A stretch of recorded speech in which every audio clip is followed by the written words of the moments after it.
Bismillahirrahmanirrahim. Assalamualaikum warahmatullahi wabarakatuh.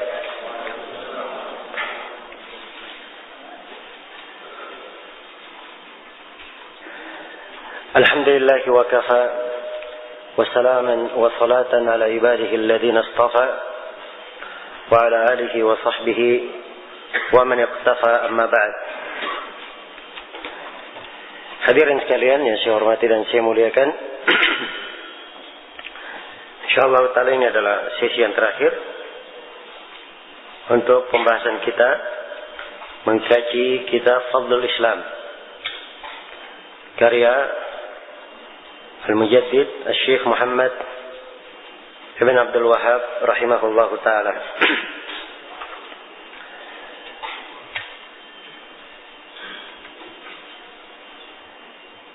Kita akan memasuki bab yang ke-12 dari buku ini di halaman 93. Berkata penulis rahimahullahu taala, bab ma jaa fi ghurfatil Islam, fi ghurbatil Islami wa fadlil ghuraba. Kita beliau bab apa yang menjelaskan tentang keterasingan Islam dan keutamaan ghuraba, orang-orang yang dianggap asing. Ya. Ini termasuk akhir-akhir pembahasan di buku. Dibawakan di sini oleh penulis. Beliau ingin menekankan tentang keutamaan berpegang dengan Islam yang benar. Walaupun di suatu masa tertentu, di tempat tertentu, di keadaan tertentu, sebagian orang menganggap bahwa Islam yang benar yang dia terapkan, yang dia jalankan adalah suatu hal yang aneh, suatu hal yang asing. Iya. Maka beliau di sini akan membawakan ayat Al-Quran dan hadis-hadis dari Rasulullah sallallahu alaihi wasallam yang menjelaskan tentang keutamaan orang-orang yang dianggap asing di tengah manusia padahal dia menjalankan Islam yang benar. Iya. Dan harus diketahui bahwa agama Islam yang agung ini ketika dibawa oleh Rasulullah sallallahu alaihi wasallam pada mulanya adalah hal yang asing di tengah manusia. Asing di kalangan orang-orang Arab yang Rasulullah sallallahu alaihi wasallam diutus di tengah mereka. Tatkala Allah memerintah nabinya untuk menyampaikan wahyu, menyampaikan agama di dalam firman-Nya, ya ayyuhal muddatsir qum fa'anzir. Wahai orang yang berselimut, berdirilah, engkau memberi peringatan. Maka tentunya yang menerima dakwah beliau awalnya adalah 3 orang. Iya. 1 perempuan, 1 laki-laki, atau 2 laki-laki, dan laki-laki 1 bebas dan 1 budak. Khadijah radhiyallahu taala anha, istrinya sendiri, Abu Bakar As-Siddiq, dan Bilal bin Abi Rabah. Iya. Kemudian setelah itu mulailah kaum muslimin satu persatu masuk dan mengikuti, menjawab dakwah Nabi sallallahu alaihi wasallam. Walaupun dimaklumi berbagai kesulitan yang dihadapi oleh kaum muslimin di fase Mekah. Mereka di tengah keterasingan. Kemudian agama ini pun tersebar dan manusia masuk ke dalam Islam berbondong-bondong. Dan Nabi SAW mengabarkan akan datang nanti suatu saat agama Islam ini kembali dianggap asing oleh manusia. Bukan karena sedikit pemeluknya, tetapi banyak orang yang tidak mengerti bagaimana tuntunan Islam yang benar itu. Dan ini insyaallah ta'ala akan ada haditsnya, kita bacakan. Iya. Jadi keterasingan itu secara umum bisa dibagi menjadi 2. Ada keterasingan yang sifatnya mutlak, dan ini hanya terjadi ketika bangkitnya hari kiamat. Iya.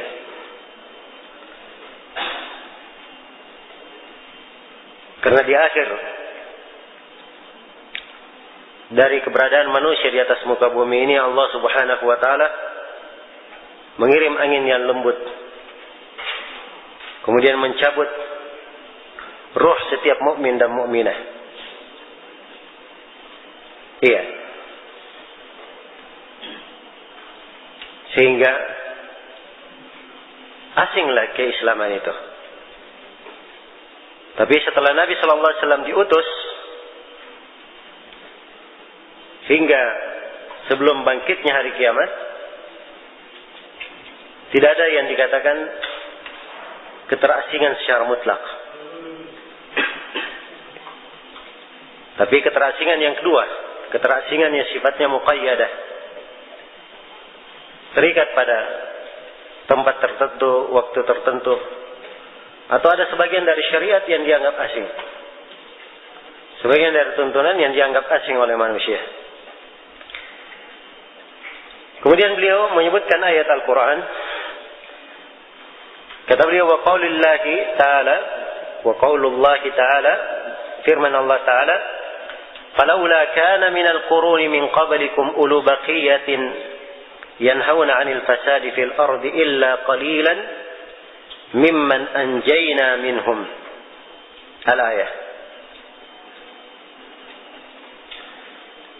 Allah firman, maka mengapa tidak ada orang-orang yang mempunyai keutamaan di antara umat-umat sebelummu yang melarang untuk mengerjakan kerusakan di muka bumi, kecuali sebagian kecil dari orang-orang yang telah kami selamatkan di antara mereka. Iya. Ini ayat menjelaskan, iya, bahwa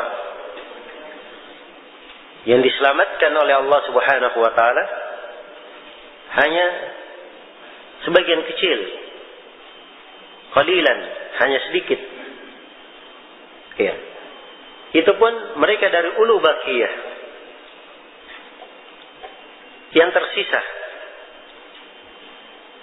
dari orang-orang yang menegakkan amar ma'ruf nahi munkar, melarang adanya kerusakan di atas muka bumi. Tidak ada yang tersisa kecuali sedikit. Iya. Maka ini menunjukkan bahwa orang-orang yang sedikit ini, mereka lah orang-orang yang berada di atas kebenaran karena Allah menyelamatkan mereka. Dan ini sisi pendalilan penulis membawakannya di sini tentang keterasingan Islam. Iya. Dianggap asing oleh manusia. Karena itu harus dipahami bahwa di dalam beragama seseorang terikat dengan tuntunan Al-Quran dan As-Sunnah. Walaupun manusia menganggapnya asing, tapi sepanjang dia berpegang di atas Al-Quran dan As-Sunnah, maka itu adalah sebab keselamatan. Hal yang menghindarkannya dari musibah dan malapetaka. Hal yang menjaganya di atas keislaman. Ya. Dan jumlah yang sedikit itu bukanlah suatu hal yang membuat seorang mukmin berkecewa dengan keadaannya. Sedikitnya orang yang menjawab, sedikitnya orang yang mengikuti jalan yang lurus, tidaklah membuat ia bersedih. Karena hidayah di tangan Allah Subhanahu wa ta'ala. Tapi yang paling penting adalah bagaimana ia meneguhkan dirinya di atas Al-Quran dan As-Sunnah, walaupun ia diselisihi oleh seluruh manusia. Allah berfirman, ya ayyuhalladzina amanu alaikum anfusakum la yadurrukum man dhalla idza ihtadaitum. Wahai orang-orang yang beriman, hendaknya kalian membenahi diri kalian. Tidak membahayakan kalian orang yang tersesat sepanjang kalian di atas petunjuk. Jadi yang dijaga adalah diri sendiri.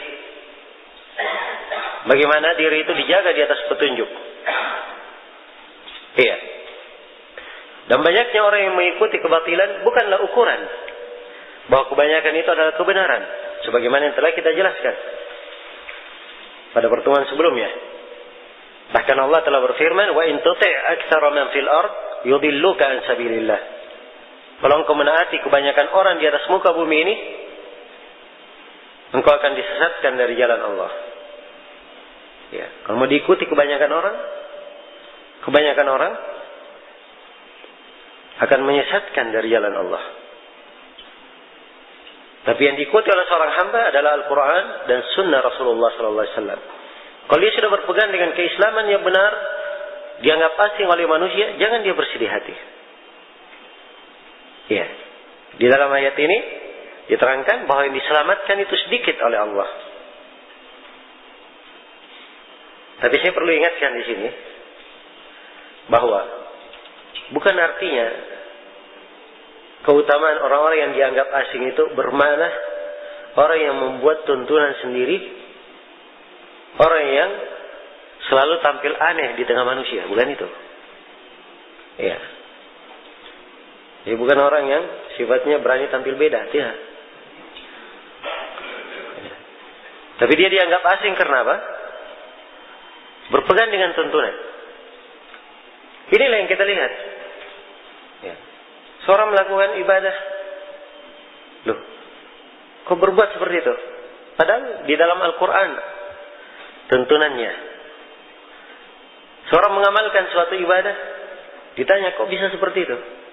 Padahal hadisnya dalam riwayat Bukhari dan Muslim. Semua orang terima bukunya. Dianggap aneh. Sebagian dari tuntunan syariat. Iya. Jadi keterasingan bukan karena ia sengaja membuatnya asing, tidak. Tapi karena jauhnya manusia dari apa?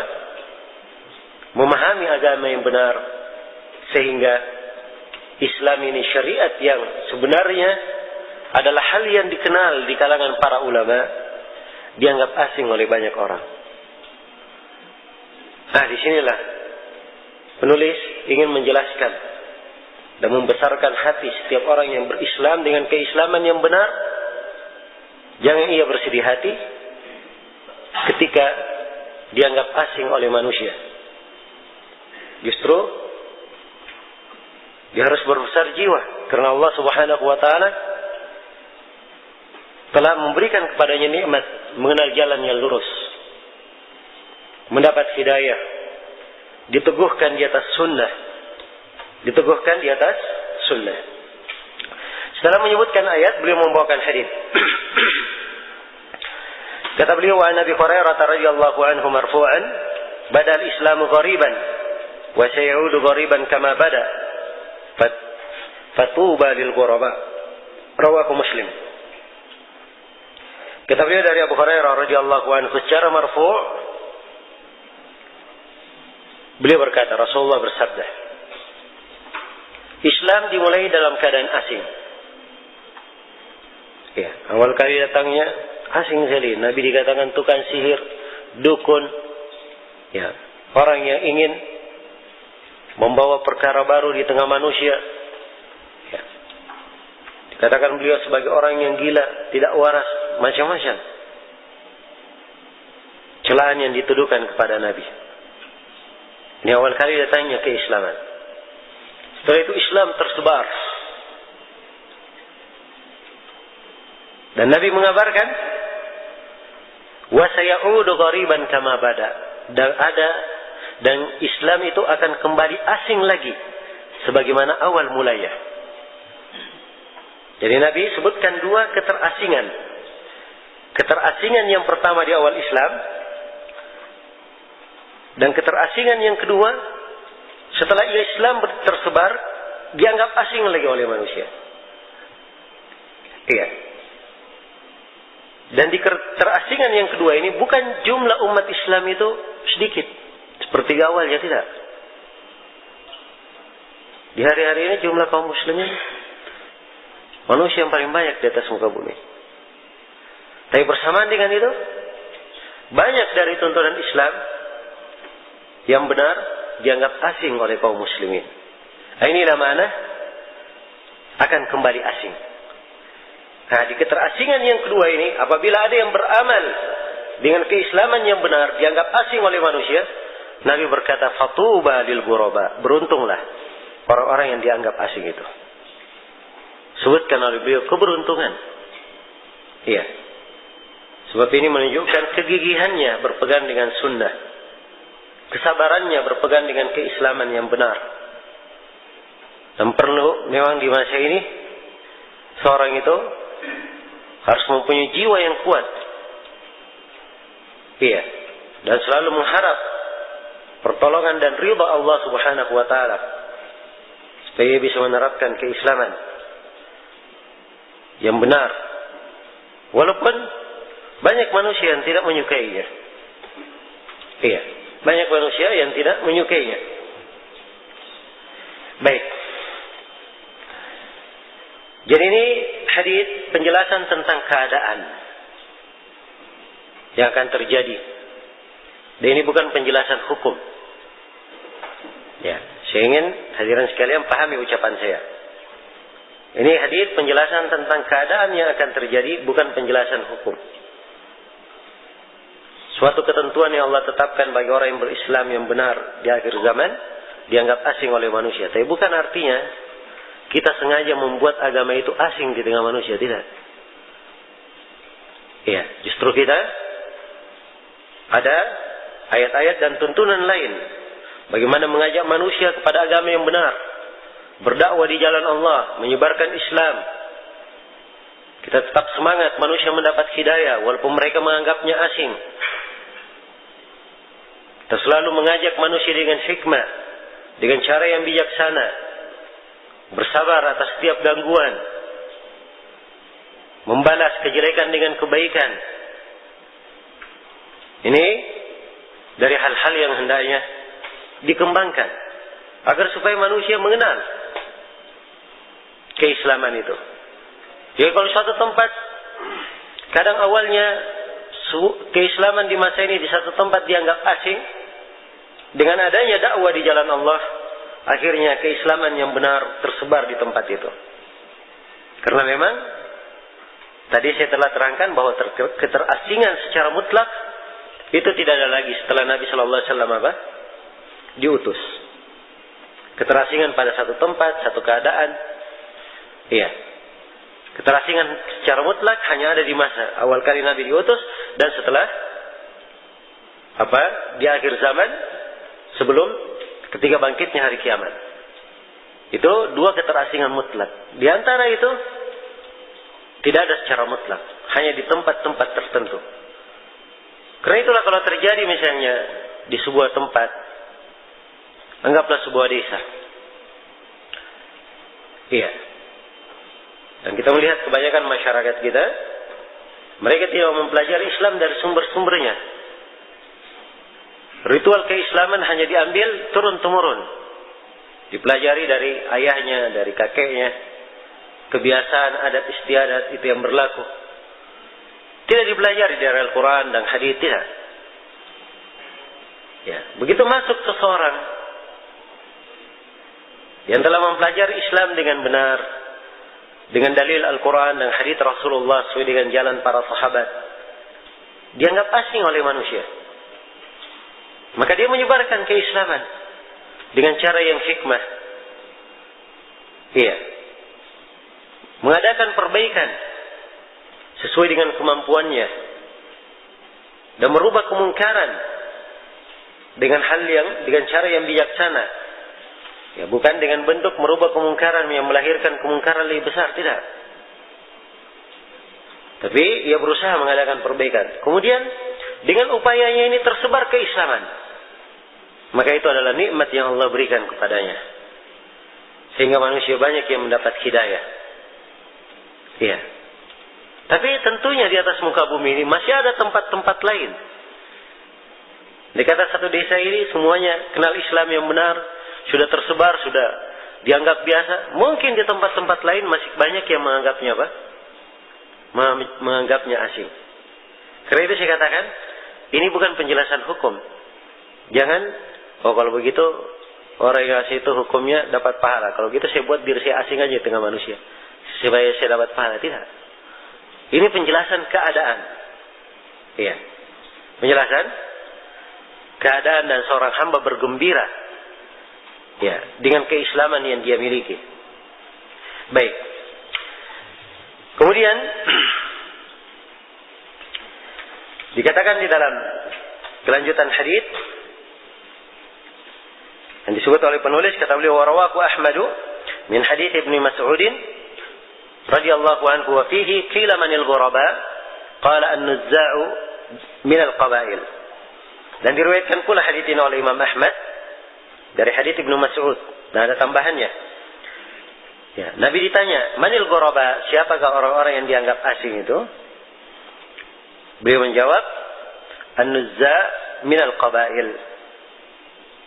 Orang-orang yang berhijrah meninggalkan kabilahnya. Iya. Jadi dia berada di tengah kabilah, di tengah sukunya. Begitu dia kenal keislaman yang benar, semuanya memusuhinya dan mengusirnya. Ia akhirnya berpindah ke negeri lain. Nah, ini yang dianggap ghuraba. Jelas ya? Dianggap ghuraba. Tapi sekali lagi bukan dia sengaja membuat dirinya asing, enggak. Dia sudah berusaha untuk menyebarkan keislaman dengan benar. Tapi namanya hidayah. Hidayah di mana? Di tangan Allah Subhanahu wa taala. Iya. Maka beruntunglah orang-orang yang seperti ini. Baik. Nah, ini saya sebutkan ya, ada di tambahan an-nuzza' min al-qabail ini ada sedikit kelemahan pada riwayatnya. Kemudian kata beliau fi riwayatin, dalam sebuah riwayat, al-ghuraba'u alladziina yuslihuna idza fasada an-nas. Dalam riwayat lain disebutkan ghuraba itu adalah orang-orang yang melakukan perbaikan ketika manusia dalam kerusakan. Ya. Manusia dalam kerusakan. Dia mengadakan perbaikan. Nah, ini aneh dengan manusia yang rusak. Akan aneh. Nah, ini dianggap ghuraba. Cuma ini juga riwayat ada kelemahan ya dalam sanadnya. Saya terangkan di catatan kaki. Ya, kemudian riwayat berikutnya. Ya. Kata beliau, rawahu Ahmad min hadits Sa'ad bin Abi Waqqas wa fihi. Dan Imam Ahmad meriwayatkan dari hadits Sa'ad bin Abi Waqqas dan di dalamnya fatuba yawma idzil lil ghuraba idza fasada an-nas. Ya, keberuntunganlah bagi orang-orang ghuraba, orang-orang yang dianggap asing itu pada hari tersebut tatkala manusia rusak. Nah, ini begitu manusia rusak, berada di atas kebatilan, tidak mengenal jalan yang benar, tiba-tiba ada orang yang menampilkan keislaman yang benar, dianggap asing. Nah, ini beruntunglah. Ini haditsnya kalau riwayat ini kuat ya, dan maknanya sama dengan riwayat yang paling pertama dari Abu Hurairah. Iya. Kemudian kata beliau Walid Tirmidzi, dan dalam riwayat At-Tirmidzi min hadits Katsir ibnu Abdullah, dari hadits Katsir ibnu Abdullah, an abihi dari ayahnya, an jaddihi dari kakeknya, disebutkan dalam riwayatnya,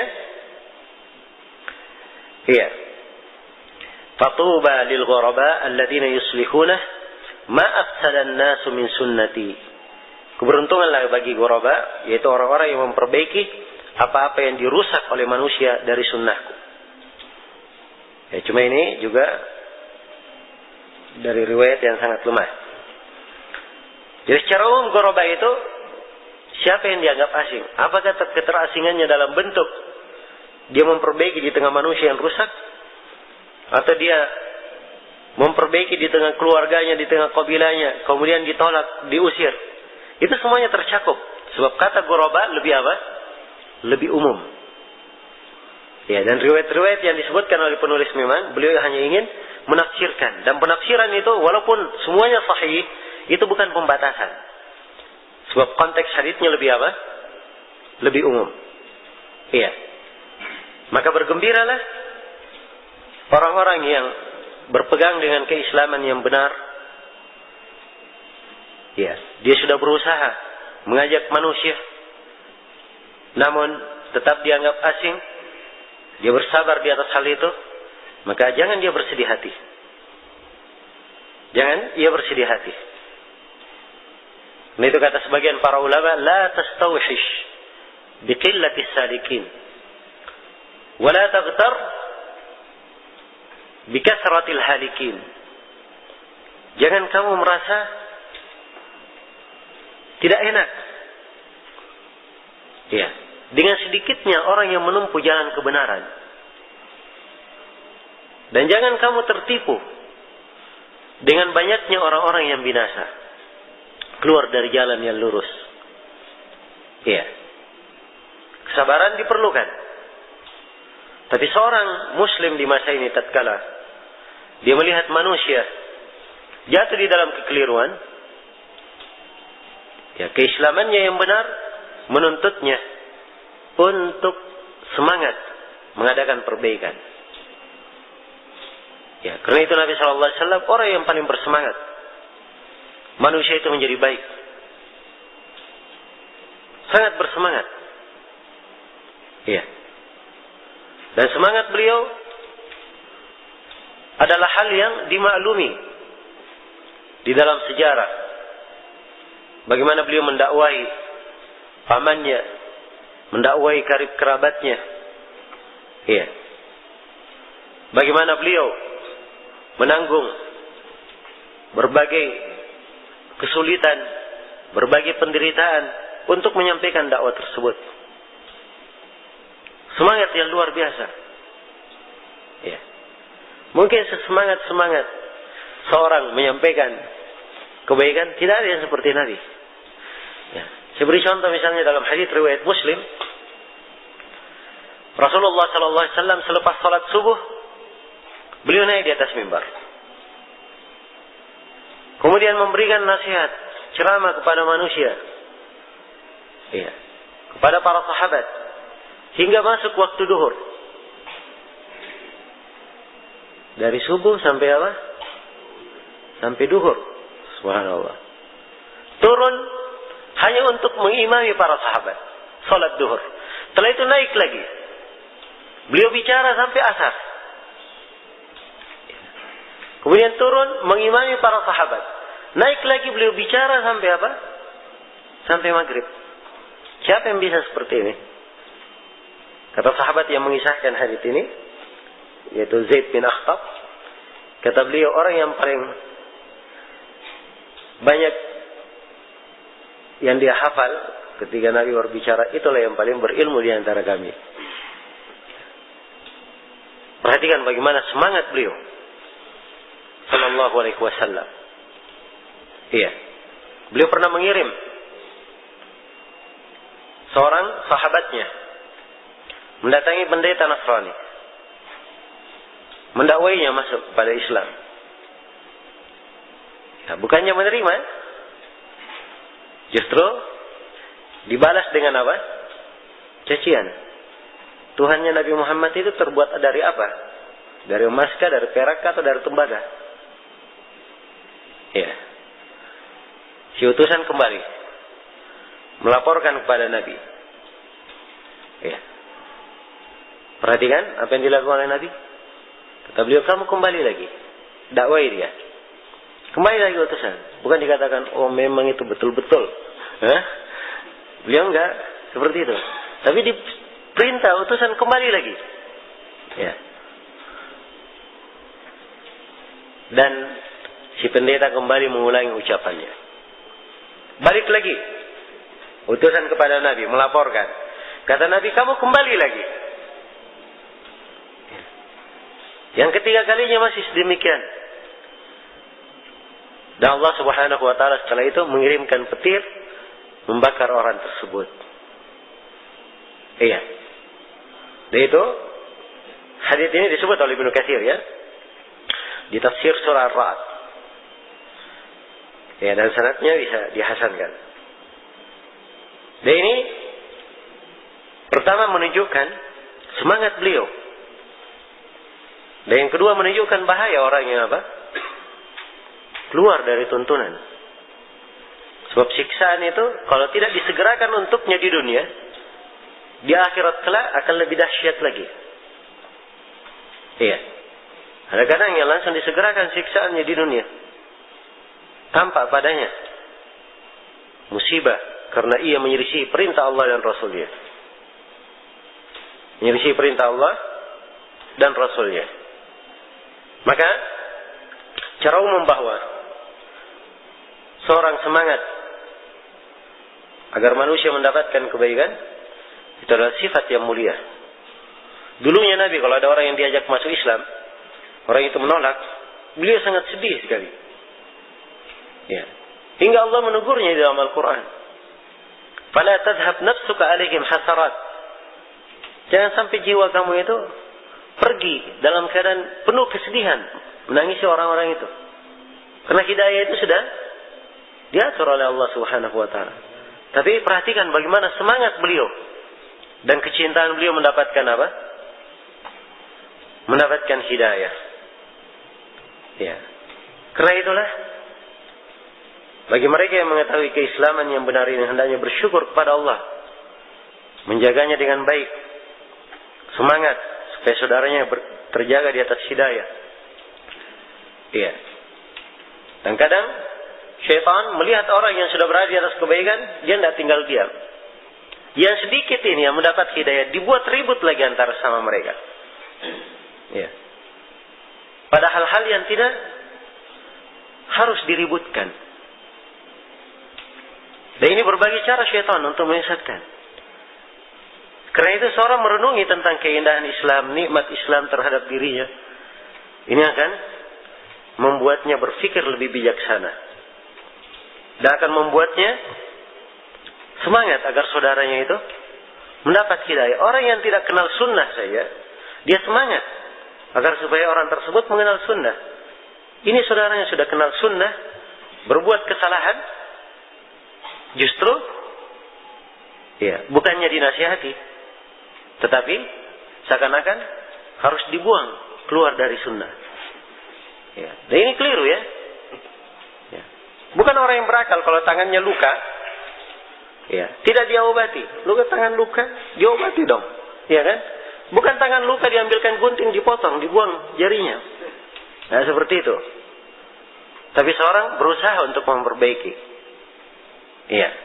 Dan inilah harusnya yang selalu kita tanamkan di dalam diri kita. Ada semangat di dalam menyebar kebaikan dan juga ada semangat di dalam memaparkan keislaman yang benar. Kalau ada hal yang keliru, diterangkan kekeliruannya. Sebab itu dari kewajiban. Ya. Dan perkara yang sifatnya bidah, hal yang menyelisih, itu bukan dari keislaman, diterangkan bahwa itu adalah perkara menyelisih sunnah. Tetapi seseorang hendaknya menyampaikan seluruh hal tersebut dibangun di atas dasar ini. Semangat menyebarkan kebaikan dan orang mendapatkan hidayah. Iya. Kemudian di dalam kelanjutan hadits yang disebutkan oleh penulis rahimahullah, beliau katakan wa Abi Umayyah annahu qala, dari Abu Umayyah beliau berkata, Sa'altu Aba Sa'labah Al-Khushani radhiyallahu anhu, "Kaifa taqulu fi hadhihi al-ayah? Ya ayyuhalladzina amanu 'alaikum anfusakum la yadhurrukum man dhalla idza ihtadaytum." Kata beliau, saya menanyai Abu Sa'labah Al-Khushani radhiyallahu anhu, bagaimana pendapatmu tentang ayat ini? Itu ayat surah Al-Maidah ya, 105. Wahai orang-orang yang beriman, jagalah diri kalian. Ya. Tiadalah orang yang tersesat itu mendapatkan mudarat kalian apabila kalian telah mendapat petunjuk. Iya. Baik. Jadi kalian tidak akan dibahayakan oleh orang-orang yang tersesat sepanjang kalian di atas petunjuk. Qala, ketika Abu Sa'labah radhiyallahu anhu ditanya tentang ayat, maka beliau menjawab, "Amma wallahi laqad sa'altu anha khabiran. Sa'altu anha Rasulullah sallallahu alaihi wasallam." Kata Abu Sa'labah, ketahuilah demi Allah, sesungguhnya saya telah bertanya kepada seorang yang sangat mengetahui tentang ayat ini. Saya telah bertanya tentang ayat tersebut kepada Rasulullah sallallahu alaihi wasallam. Ini perhatikannya fikihnya para sahabat. Kalau ditanya sesuatu, dia tidak jawab dari dirinya. Dia sebutkan hadis, sebut ayat. Nah, itu ilmu namanya. Ini yang baru dikatakan ilmu agama. Ya. Dan dia pernah ada sahabat yang ditanya tentang sesuatu, dia tidak sebutkan dasarnya dari Rasulullah sallallahu alaihi wasallam. Abu Sa'labah berkata, saya sudah tanyakan ayat ini kepada Rasulullah sallallahu alaihi wasallam. Dan ini juga menunjukkan dalamnya pengetahuan mereka. Maka Rasulullah berkata, faqala bal i'tamiru bil ma'ruf wa tanahaw 'anil munkar hatta idza ra'aytum syuhhan muta'an wa hawan muttaba'an wa dunya mu'saratan wa ijaba kulli bi ra'yihi fa'alayka bi nafsika wa da'anka al-awwam fa inna min wara'ikum ayyaman as-sabiru fihinna mithlu al-qabid 'ala al-jamr lil 'amil fihinna ajru 50 rajulan ya'maluna mithla 'amalikum. Iya. Baik. Kata beliau, hendaknya kalian senantiasa memerintah kepada yang ma'ruf dan saling melarang terhadap yang munkar. Ya, akan datang ya penyebutan bahwa hadits ini ada kelemahan pada sanadnya. Cuman untuk kalimat-kalimat yang terkandung dalam hadits ini kebanyakannya diterangkan di dalam riwayat yang sahih. Kita diperintah untuk amar ma'ruf nahi munkar. Jadi bukan artinya ya kalian benahi diri kalian sendiri, tidak membahayakan kalian orang yang tersesat, bukan artinya kita biarkan orang tersesat. Yang penting diri saya saja selamat, tidak. Maksudnya mulai dari diri sendiri sambil menegakkan apa? Amar ma'ruf nahi munkar. Demikian. Dua-duanya adalah kewajiban. Membenahi diri kewajiban, amar ma'ruf nahi munkar adalah apa? Adalah kewajiban. Ya, karena sebagian orang menganggap bahwa amar ma'ruf nahi munkar itu ya dia harus sudah amalkan dahulu, baru dia perintah. Atau dia tinggalkan dahulu, baru dia apa? Dia larang. Ya. Dan ini termasuk kekeliruan ya, sebab itu ada kewajibannya masing-masing. Dia melaksanakan perintah itu kewajiban dirinya. Dia menyampaikan itu kewajiban lain. Ya kalau misalnya ada yang melanggar perintah, ya, atau berbuat dosa, akhirnya dia tidak sampaikan ilmu karena dia masih melanggar, nah ini dia sudah dapat 2 dosa. Pertama karena dia melanggar, yang kedua karena dia tidak menyampaikan. Terhitung berapa? 2 dosa yang dia dapatkan. Iya. Karena itulah dari kewajiban seorang hamba, ia melihat keadaannya sesuai dengan apa yang diperintah. Kemudian apabila kalian melihat kebatilan yang ditaati, kebakhilan yang ditaati, syuhan mata, ya, hawa nafsu yang diikuti, dunia yang lebih diutamakan, ya. Dan ini dari penyakit-penyakit, ya, diterangkan di dalam hadits-hadits lain. Karena kebakhilan ini yang membinasakan umat-umat sebelum kita. Yang membinasakan umat-umat sebelum kita. Karena kebakhilan mereka membuat mereka saling bertumpah darah. Iya. Terjadi permusuhan yang sangat besar di tengah mereka. Demikian pula mengikuti hawa nafsu. Yang disebutkan dalam sebagian riwayat sebagai salah satu hal yang menghancurkan. Ini di hadits lain. Dunia yang lebih diutamakan. Ya, dan ini orang-orang yang mengutamakan dunia di atas akhirat, celahannya sangat banyak di dalam Al-Quran. Nah, wa ijab kulli dhi ra'yin bi ra'yihi, dan tiap-tiap orang bangga dengan pendapatnya masing-masing. Ini juga dari salah satu dari 3 hal yang menghancurkan, diterangkan dalam sebagian hadits yang sahih yang lainnya. Kemudian kata beliau, alaika binafsika, hendaknya engkau menyelamatkan dirimu sendiri. Wada'ankal awam, tinggalkan orang awam. Fa inna mi waraikum ayyaman, karena di belakang kalian ada hari-hari. Tatkala orang yang bersabar pada hari-hari tersebut, itu seperti al-qabid alal jamr, seperti orang yang memegang bara api. Ini ada kelemahannya di riwayat ini, cuman kalimat memegang bara api itu syah di dalam beberapa riwayat. Diibaratkan bahwa orang yang berpegang dengan sunnah di akhir zaman itu seperti orang yang memegang bara api. Subhanallah. Ya. Kalau orang yang memegang bara api, pasti apa? Membahayakan tangannya. Dia harus merasakan pedihnya apa? Bara api ini. Tapi dia harus tetap pegang kalau dia ingin selamat. Sebab ini sunnah Nabi yang dia pegang. Ini di akhir zaman seperti itu keadaannya. Diterangkan di dalam hadits ini. Kal qabid alal jamr, seperti orang yang memegang bara api. Iya. Dan dimaklumi bara api ini ketika dipegang, ya dia harus jaga supaya tetap menyala bara apinya. Ya. Jangan digenggam kuat begini sehingga mati bara apinya. Jelas ya? Nah, disinilah seseorang itu bagaimana ketika dia berpegang dengan sunnah, dia betul-betul memelihara sunnah itu sebagaimana adanya. Jangan dia padamkan. Jangan dia padamkan. Iya. Kemudian dikatakan,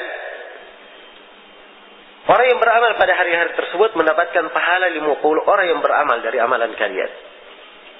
Ini ada kelemahannya untuk ini. Jadi orang yang beramal dihitung, beramal di akhir zaman berpegang dengan sunnah ini, pahalanya sama dengan 50 orang dari sahabat. Ya, dan untuk kalimat ini ada kelemahan. Hanya saja seperti yang saya katakan tadi, memegang bara api itu, ini secara umum syah ya di dalam kalau dikumpulkan seluruh riwayatnya. Baik, Syekh masih menyebutkan beberapa riwayat lain. Kata beliau, rawa Ibnu Wabbah ma'nahu min hadits Ibnu Umar radhiyallahu anhuma wa lafdhuhu, inna min ba'dikum ayyaman lis-sabiru fiha al-mutamassiki bimithli ma antum alayhi al-yawm lahu ajrun 50 minkum. Yang semana dengan hadis tersebut diriwayatkan oleh Ibnu Wabbah dari hadis Ibnu Umar radhiyallahu anhuma. Lafadznya, sesungguhnya sepeninggal kalian, ya, maksudnya sepeninggal kalian para sahabat akan datang hari-hari tatkala orang yang bersabar, ya, dalam berpegang dengan apa-apa yang kalian kerjakan pada hari ini akan mendapatkan pahala 50 orang dari kalian. Ya, riwayat Ibnu Wadah ini sanadnya sangat lemah sekali. Kemudian kata beliau, "Tsumma qala anba'ana Muhammad bin Sa'id, qala anba'ana Asad, qala haddatsana Sufyan bin Uyainah an Aslam al-Basri an Sa'id akhi al-Hasan yarfa'uhu qultu li Sufyan an Nabi sallallahu alaihi wasallam qala na'am." Kemudian Ibnu Wadah membawakan sanadnya. Ibnu Wadah berkata, menceritakan kepada kami Muhammad bin Sa'id, beliau berkata mengabarkan kepada kami Asad Taib. Ibnu Wadah berkata Muhammad bin Sa'id mengabarkan kepada kami. Muhammad bin Sa'id berkata Asad memberitakan kepada kami. Asad berkata Sufyan bin Uyainah menceritakan kepada kami dari Aslam al-Basri. Ya. Dari Sa'id, saudara laki-laki Al-Hasan secara marfu'. Ya. Beliau berkata, saya berkata kepada Sufyan. Yang bilang saya berkata kepada Sufyan ini Asad ya. Jadi Asad bertanya kepada Sufyan, dari Nabi, apakah haditsnya dari Nabi, maksudnya secara marfu'? Kata beliau, iya. Nabi sallallahu alaihi wasallam bersabda, ya. Tampaknya dari riwayat ini ada beberapa poin kelemahan ya. Nah, sudah tampak di dalam sanad. Qala innakumul yawma ala bayyinatin min rabbikum ta'muruna bil ma'ruf wa tanhauna 'anil munkar wa tujahiduna fillah wa lam tabkhar fikum sakratul jahli wa sakratu hubbil 'aish wa satahawwaluna an dhalika fala ta'muruna bil ma'ruf wa la tanhauna 'anil munkar wa la tujahiduna fillahi wa tabkharu fikum sakratan fal mutamassiku yawma idin bil kitabi was sunnah lahu ajru 50 kila minhum qala la bal minkum. Nabi bersabda, sungguhnya pada hari ini kalian berada di atas kejelasan dari Rabb kalian. Kalian memerintah yang ma'ruf, melarang dari yang mungkar, serta berjihad karena Allah. Ya, dan belum muncul dua perkara yang memabukkan pada kalian. Mabuk kebodohan dan mabuk cinta kehidupan dunia. Jadi dipuji ya para sahabat. Ya. Sehingga kalian akan berubah dari keadaan tersebut. Nah, beliau kabarkan akan terjadi perubahan. Ya, akan terjadi perubahan. Bagaimana perubahannya? Ya, kalian tidak lagi memerintah kepada yang ma'ruf, tidak lagi melarang dari yang mungkar, tidak lagi berjihad karena Allah. Dan muncul di tengah kalian dua perkara yang memabukkan itu tadi. Mabuk kejahilan dan mabuk apa? Cinta dunia. Ya. Baik. Kemudian kata Nabi, oleh karena itu orang yang berpegang dengan Alkitab dan Sunnah pada hari tersebut mendapatkan pahala 50 orang. Ya. Ditanyakan, apakah 50 orang dari mereka? Kata Nabi, bukan, melainkan 50 dari kalian. Ya, tapi sekali lagi ini sanadnya ada kelemahan ya. Kemudian kata beliau, walahu bi isnadin anil mu'afiri. Ya, maksudnya bagi Ibnu Wabbah juga. Dia meriwayatkan dengan sanad dari al-mu'afiri. Beliau berkata, Rasulullah sallallahu alaihi wasallam bersabda, "Tuba lil ghuraba alladziina yumassikuna bi kitabillah hina yutraku wa ya'maluna bis sunnah hina tutfa'u." Keberuntungan bagi ghuraba, orang-orang yang berpegang dengan kitab Allah ketika kitab Allah sudah ditinggalkan oleh manusia dan mengamalkan sunnah ketika sunnah itu redam. Ya, ini juga riwayat mursal. Dan riwayat mursal di dalam istilah ahli hadis ada kelemahan. Maksudnya di sini penulis membawakan banyak riwayat pendukung-pendukung untuk saling menafsirkan walaupun ada kelemahan-kelemahan, tapi secara global seperti yang saya terangkan bahwa orang yang berpegang dengan sunnah di akhir zaman itu memang ada ujian. Dan syah dari Nabi tentang apa? Orang yang memegang sunnah di akhir zaman itu seperti orang yang menggenggam apa? Bara api. Iya. Karena itu hendaknya seorang hamba merasa bersyukur kepada Allah Subhanahu wa taala. Diberi hidayah mengenal sunnah.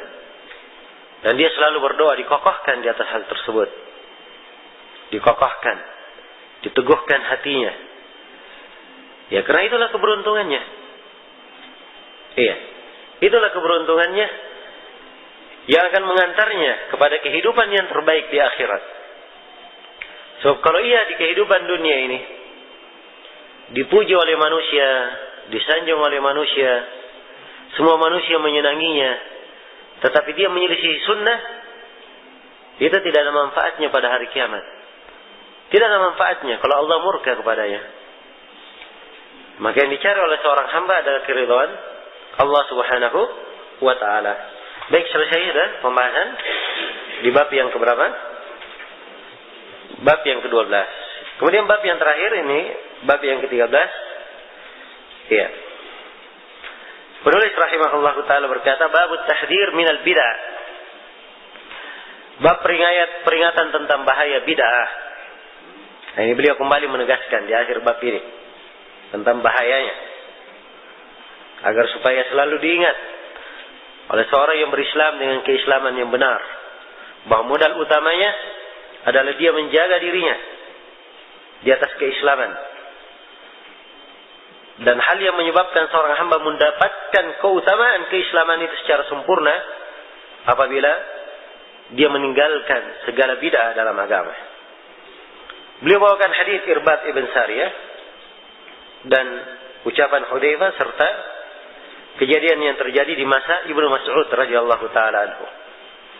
Kata beliau, anil Irbad ibn Sariyah radhiyallahu anhu annahu qala wa'adana Rasulullah sallallahu alaihi wasallam mau'izatan balighah wajilat minha al-qulub wa darafat minha al-uyun.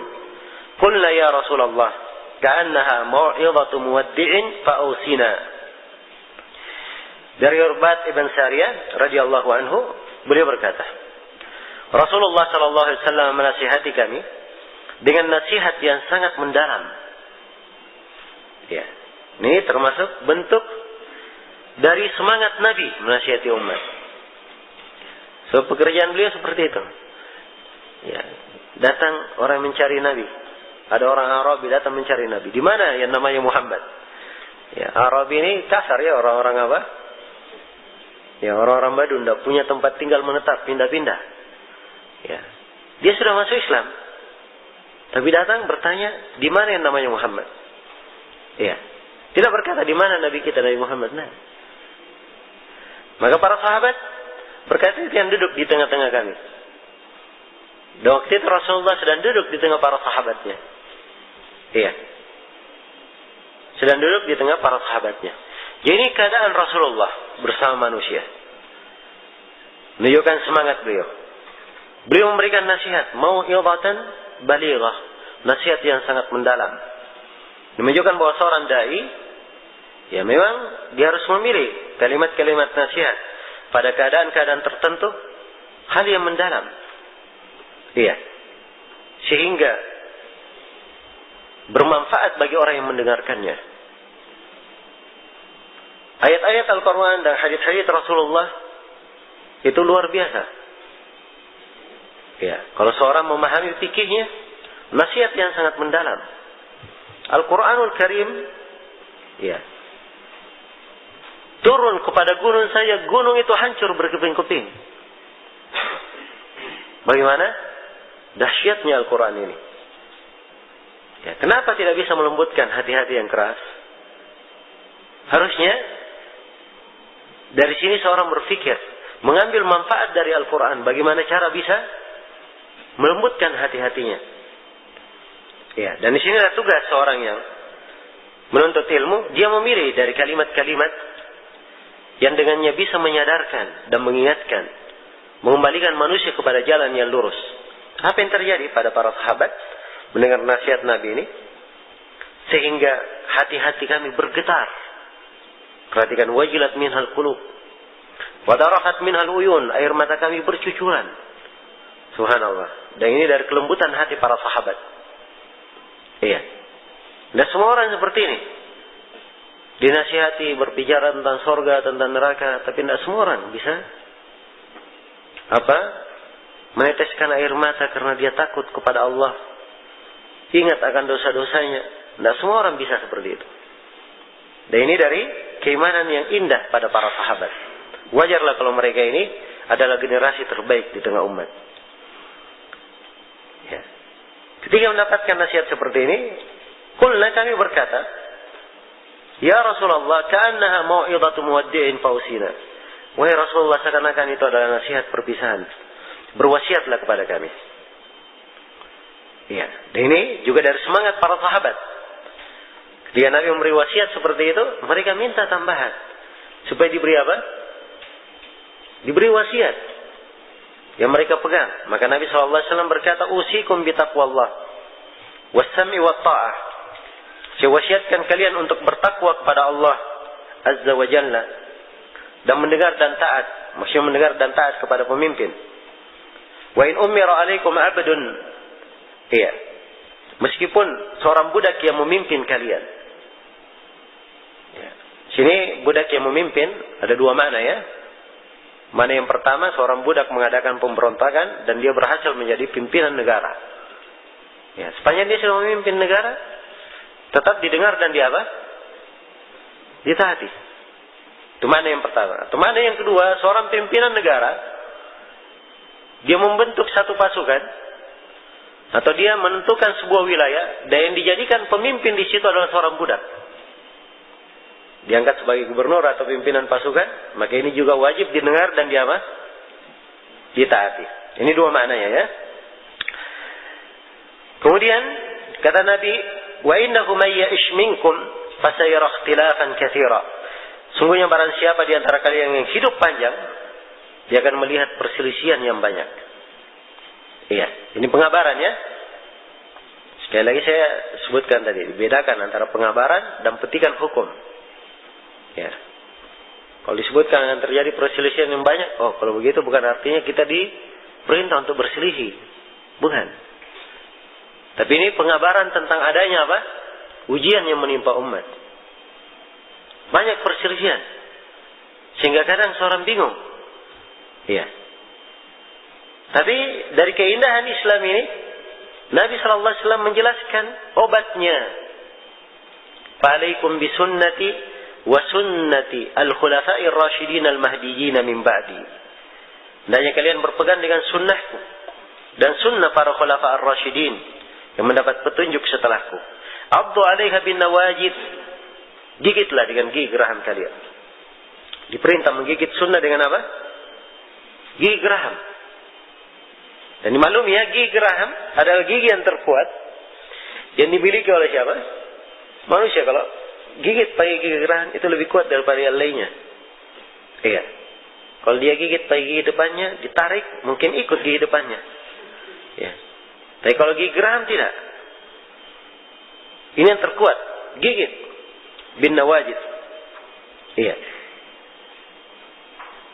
Dan kalimat gigit itu menunjukkan ada usaha di dalam berpegang dengan sunnah itu. Ya. Jadi dikatakan orang yang berpegang sunnah, dia santai-santai saja. Ya. Tapi ada usaha untuk menjaganya. Ya. Ada pengorbanan. Dengan ia duduk belajar, menuntut ilmu. Ya. Duduk dengan orang-orang yang salih. Menyibukkan dirinya dengan ibadah, menghindarkan dirinya dari hal yang tidak bermanfaat. Ya. Selalu meminta nasihat kepada orang yang berilmu. Ini semuanya dari perkara-perkara yang menjaga dirinya di atas sunnah. Jadi dia harus ada upaya. Ya. Jangan berangan-angan ingin dijaga di atas sunnah, sedangkan dia tidak menempuh sebab-sebabnya. Ya. Itu hayalan namanya. Tarjun najata walam tasluk masalikaha inna safinata la tajri ala al-yabasi. Kamu menghendaki keselamatan tapi tidak menempuh jalan-jalannya. Perahu itu tidak ada yang berjalan di atas daratan. Ada perahu yang berjalan di atas daratan. Ya? Perahu itu jalannya di air, harus di tempatnya masing-masing, di jalurnya. Karena itu ingin keselamatan, tempuh jalannya.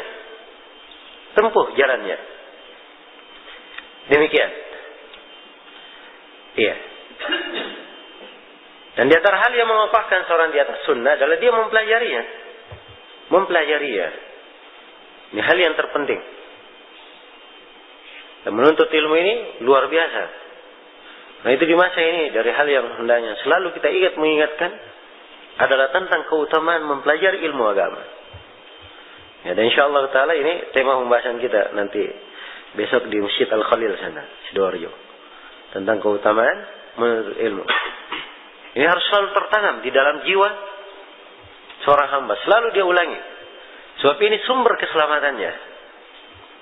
Kapan dia cinta dengan ilmu, selalu mempelajarinya, maka itu yang akan menjaganya. Tapi sekali lagi, memang harus ada kesulitan. Dia harus ada pengorbanan. Iya. Harus ada pengorbanan.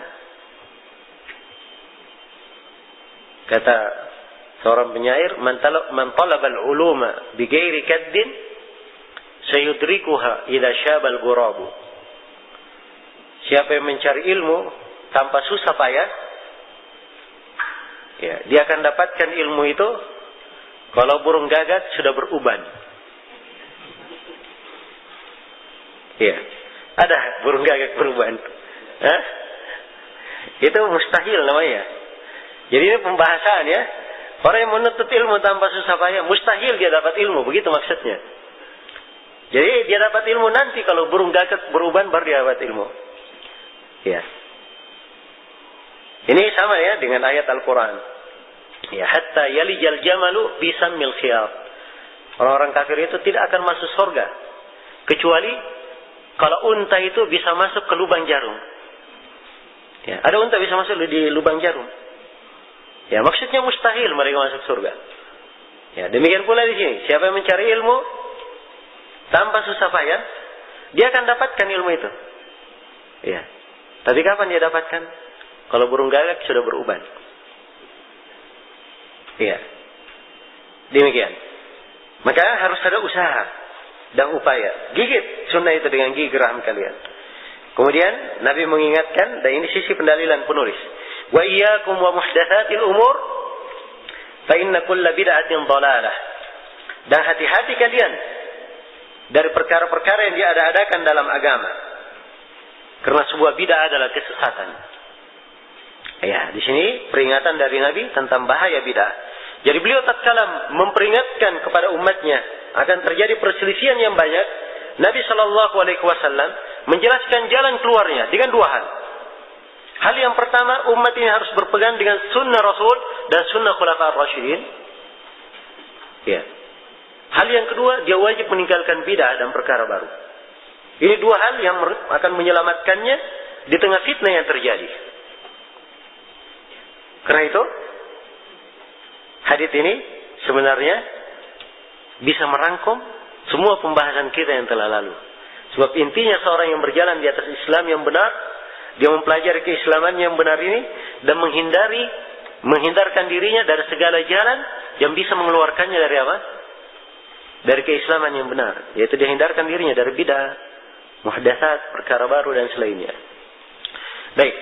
Selesai hadits ini, kata beliau, qala Tirmidzi haditsun hasanun sahih. Berkata Tirmidzi hadits hasanun sahih.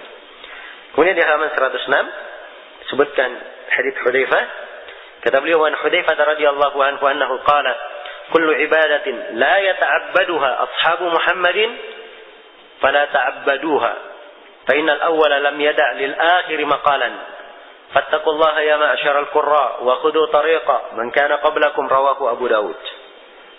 Iya. Baik. Ini ucapan Hudzaifah.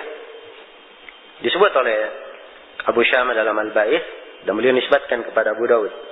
Cuman kita nggak tahu di riwayat mana Abu Daud itu, sebab tidak ada di sunan beliau. Ala kulli hal, ini ucapan sahabat, ya. Dan ucapannya adalah nasihat yang sangat berharga. Kata Hudzaifah radhiyallahu anhu, semua ibadah la yata'abbaduha ashabu Muhammad, yang tidak dianggap sebagai ibadah oleh para sahabat Nabi Muhammad, fala ta'abbaduha, maka jangan kalian menganggap ibadah itu sebagai suatu ibadah. Jadi kalau ada ibadah dianggap itu ibadah, ternyata Nabi Muhammad tidak melakukannya atau para sahabat tidak melakukannya, maka jangan sekali-sekali menganggap itu ibadah. Kenapa?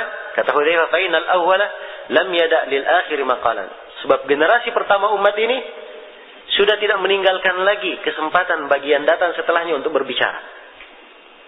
Iya. Kenapa? Karena mereka yang menerima ilmu dari Nabi. Itulah Islam, seluruhnya dari mereka.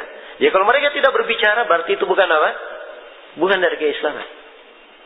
Ya. Apa hal yang tidak dianggap ibadah oleh para sahabat, jangan dianggap ibadah. Karena itu kata beliau, fattaqullaha ya ma'syarul qurra. Bertakwalah kalian kepada Allah, wahai para qurra. Wa khudu tariqa man kana qablakum. Dan ikutilah jalan orang-orang sebelum kalian, yaitu jalan para sahabat.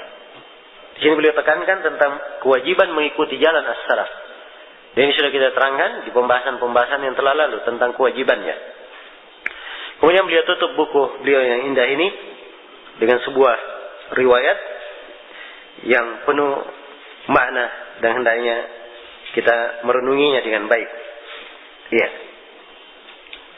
Kata beliau, waqala ad-Darimi di halaman 107 ya riwayatnya. Terjemahannya 110. Waqala ad-Darimi, berkata ad-Darimi. Ya ad-Darimi Abdullah bin Abdurrahman bin Bahran Abu Muhammad ad-Darimi, salah seorang imam ya, penulis kitab As-Sunan. Iya. Ini termasuk guru Al-Bukhari dan guru Imam Muslim. Ad-Darimi. Kata beliau, akhbarana Al-Hakam Ibnu Al-Mubarak, mengabarkan kepada kami Al-Hakam bin Mubarak. Qala ambana Amr bin Yahya. Amr bin Yahya memberitakan kepada kami. Beliau berkata, qala sami'tu abi yuhaddithu an abihi. Ya, saya mendengar ayahku bercerita dari ayahnya. Nah, qala beliau berkata,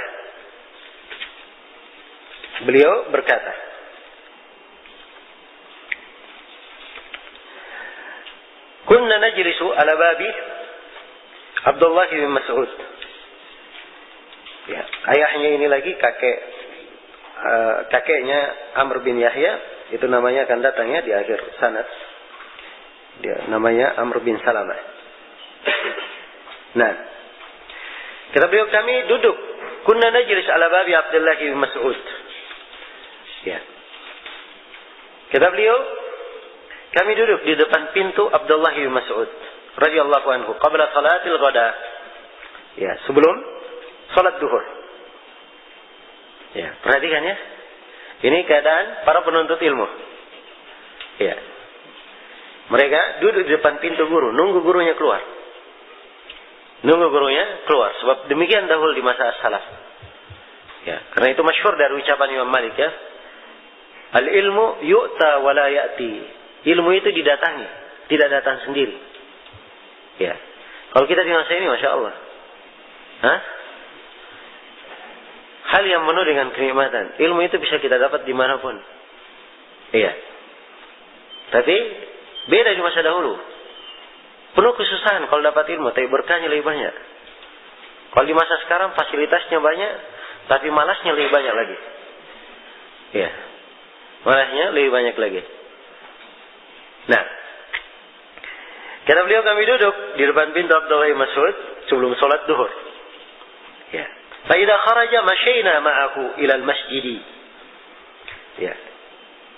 Kata beliau, apabila beliau keluar untuk mengerjakan sholat, kami berjalan bersama beliau menuju ke masjid.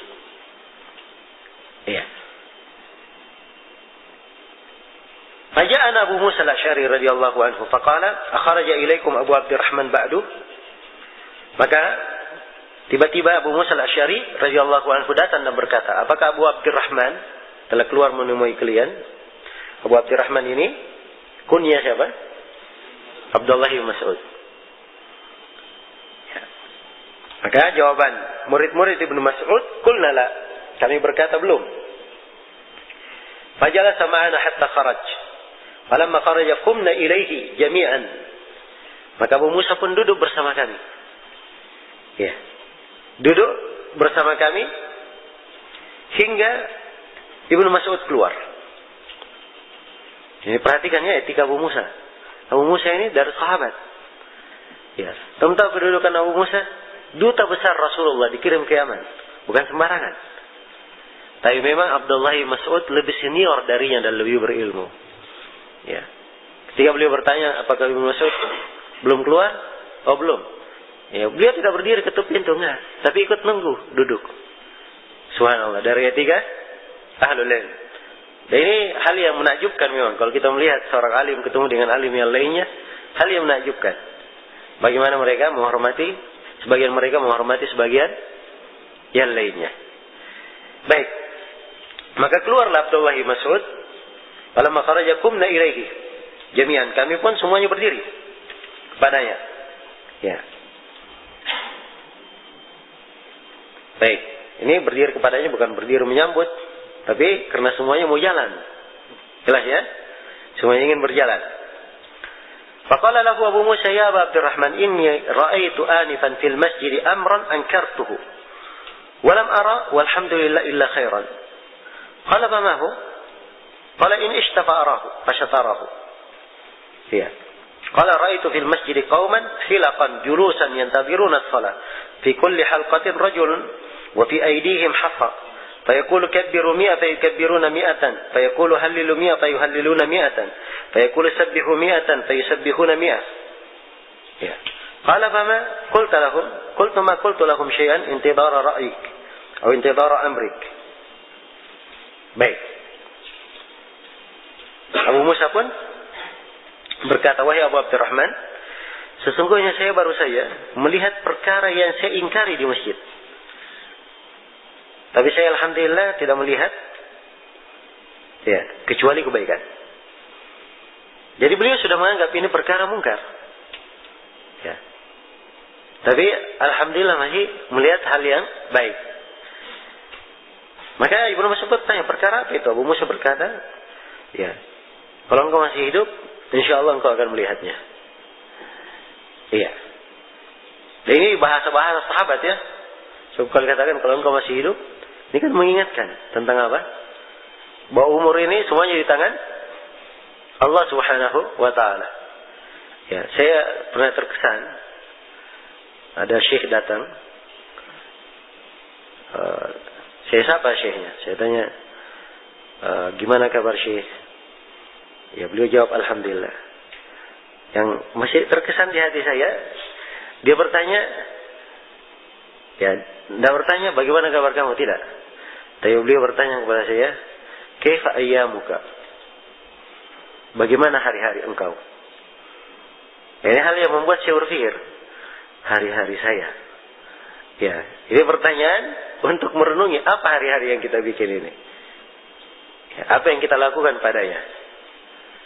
Nah, baik. Jadi bahasa-bahasa ya para ulama itu, masya Allah, adalah hal-hal yang berkah. Banyak kebaikan di dalamnya. Kemudian kata Abu Musa, saya di masjid, saya melihat orang-orang duduk berhalakoh-halakoh sedang menunggu sholat. Jadi sholat duhur mereka nunggu, duduk berhalakoh-halakoh, kumpul. Iya. Pada setiap halakoh ada seorang yang memegang kerikil di tangannya. Lalu berkata, bertakbirlah 100 kali. Maka orang pun bertakbir sebanyak 100 kali. Satu halakoh takbir 100 kali. Sama-sama banyak takbir. Allah Akbar 100 kali. Iya. Kemudian berkata lagi, bertahlillah 100 kali. Maka orang pun bertahlil 100 kali. Ya. Tahlil membaca apa? La ilaha illallah. Kemudian dia katakan lagi, ya, bertasbihlah 100 kali. Orang pun bertasbih 100 kali. Subhanallah, subhanallah. Ya, ini yang biasa disebut di masa ini dengan apa? Dikir bersama, dikir berjamaah. Ini persis ya. Persis kejadiannya. Baik. Maka Ibnu Mas'ud bertanya kepada Abu Musa al-Asy'ari, apakah engkau sudah katakan sesuatu pada mereka? Kata Abu Musa, saya belum mengatakan sesuatu kepada mereka, menunggu pendapatmu atau menunggu perintahmu. Ragu riwayat ya. Menunggu pendapatmu atau menunggu perintahmu. Ya, subhanallah, perhatikan ya etika Abu Musa. Abu Musa ini seorang yang berilmu. Ya, seorang yang apa? Berilmu. Pernah diutus ke Yaman, duta besar Nabi sallallahu alaihi wasallam. Iya. Beliau melihat perkara, beliau sendiri sudah mengingkarinya. Tapi ini kejadian baru pertama kali terjadi. Karena itu di dalam mengingkarinya, beliau tidak langsung duduk kemudian mengingkari, tidak. Karena ada Ibnu Mas'ud yang lebih apa? Berilmu darinya untuk dia tanya.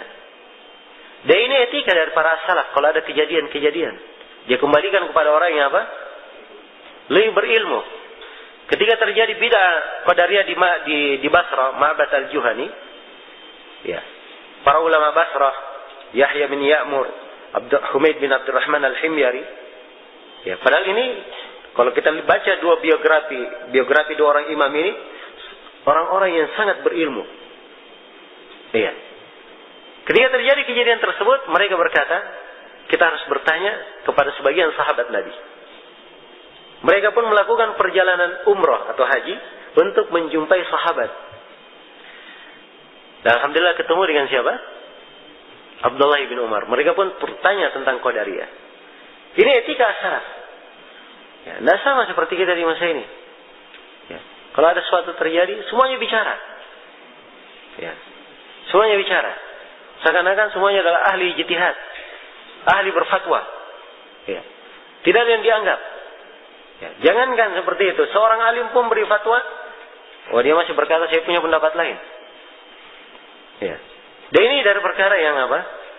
Menyebabkan banyaknya terjadi kejelekan di tengah umat. Iya. Kemudian di sini dikatakan di dalam kelanjutan hadis,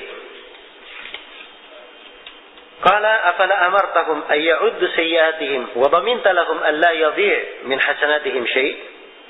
Kata Ibnu Mas'ud radhiyallahu anhu kepada Abu Musa, kenapa engkau tidak memerintah mereka untuk menghitung kejelekan-kejelekan mereka? Dan engkau menjamin kepada mereka bahwa kebaikan mereka tidak akan berkurang sedikit pun. Ya, perhatikannya bagaimana para sahabat di dalam mengingkari kemungkaran. Yang mereka tatkala menjelaskan suatu bid'ah, hal yang dengannya dipahami, mereka ini ingin menasihati umat. Karena itu beliau katakan, tidakkah engkau perintah mereka untuk menghitung kejelekannya? Itu kejelekan yang mereka lakukan. Ya.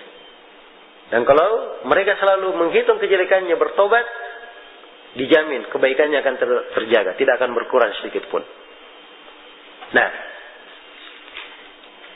ثم مضى ومضينا معه حتى أتى حلقة من تلك الحلق فوقف عليهم. Kata beliau, kemudian beliau pun berjalan, maka kami pun berjalan bersama beliau Ibnu Mas'ud sampai pada satu halaqah tersebut. Ya, berada di satu halaqah dari berbagai halaqah yang ada. Nah, beliau berdiri di atasnya lalu bertanya. Ibnu Mas'ud berdiri di halaqah itu, kemudian bertanya. Nah, ما الذي أراكم تصنعون؟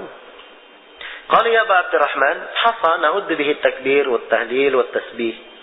قال فعد سيئاتكم فأنا ضامن أن لا يضيع من حسناتكم شيء. ويحكم يا أمة محمد ما أسرع هلكتكم. هؤلاء صحابة نبيكم صلى الله عليه وسلم متوافرون وهذه ثيابه لم تبلى وآنيته لم تكسر والذي نفسي بيدي إنكم لعلى ملة هي أهدى min millati Muhammadin atau muftatihu babi dhalalah. Ya. Ibnu Mas'ud pun berkata kepada mereka. Setelah beliau berdiri di depan halaqah, beliau berkata, perbuatan apa ini yang kalian pertunjukkan kepadaku? Kalian lakukan.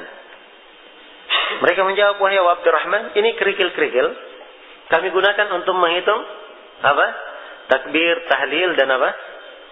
Tasbih. Kata Ibnu Mas'ud, hitunglah kejelekan-kejelekan kalian.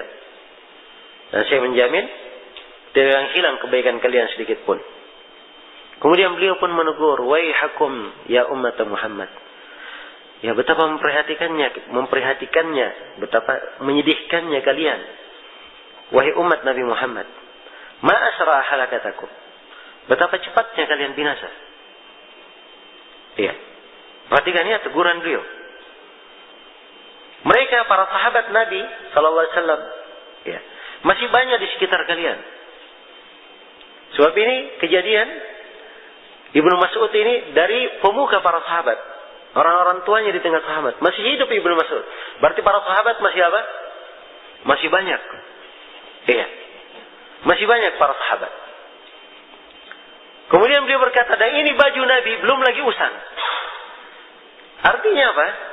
Kalau baju Nabi yang beliau pakai masih ada, itu artinya meninggalnya Nabi belum lama. Nabi belum lama meninggal. Baru beberapa waktu Nabi kalian meninggal. Ya. Bejana-bejana beliau belum lagi pecah. Kalau beliau meninggalnya sudah lama, bejananya sudah apa? Pecah-pecah. Kan begitu?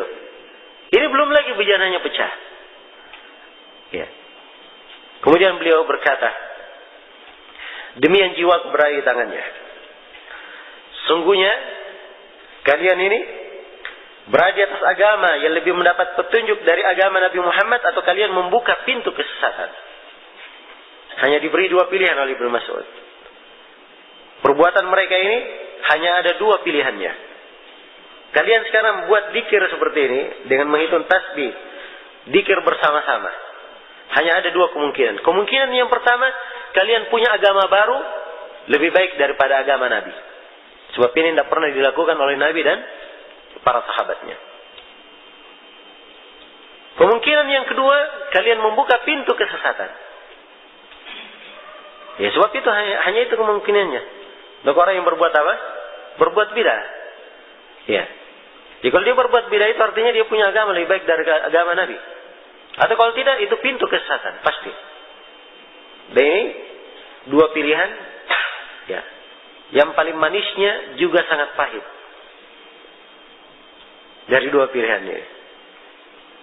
Dan ini adalah atau termasuk dari bahaya berbuat perkara baru di dalam agama. Ya. Kemudian Ibnu Mas'ud radhiyallahu taala anhu berkata, atau mereka menjawab, qalu wallahi ya Abu Abdurrahman ma aradna illa al-khair. Mereka berkata, wahai Abu Abdurrahman, demi Allah, kami tidak menginginkan sesuatu kecuali kebaikan. Nah, ini alasan orang yang berbuat apa? Bid'ah kebanyakannya begini. Ya. Ditegur, oh demi Allah kami hanya ingin apa? Ingin kebaikan.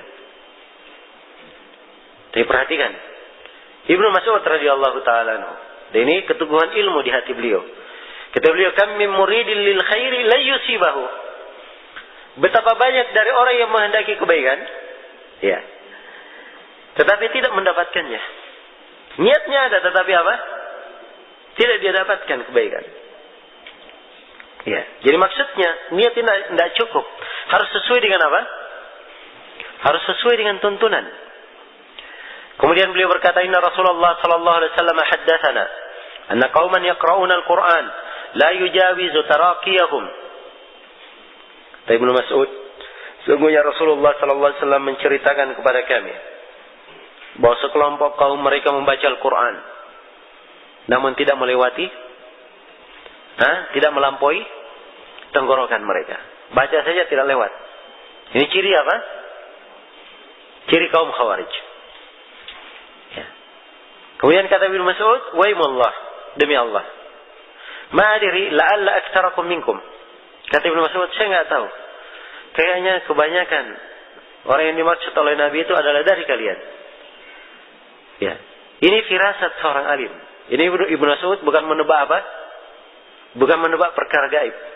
Tidak. Tapi seorang yang berilmu, Allah Subhanahu wa taala berikan padanya pandangan-pandangan, ya, yang kadang tidak dilihat oleh apa?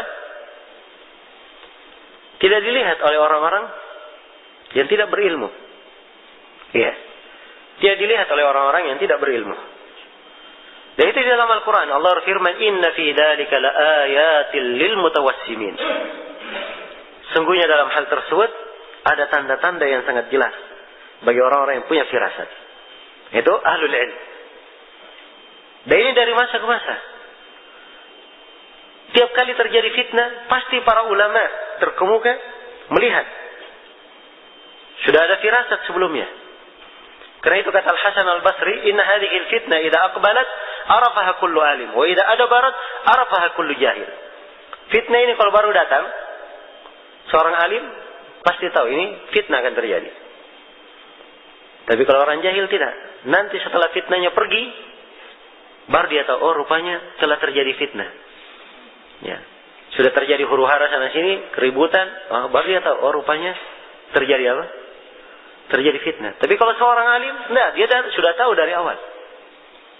Dan firasat-firasat yang seperti ini, Ini adalah hal yang terbaca dan terlihat dari para ulama dari masa ke masa hingga hari ini.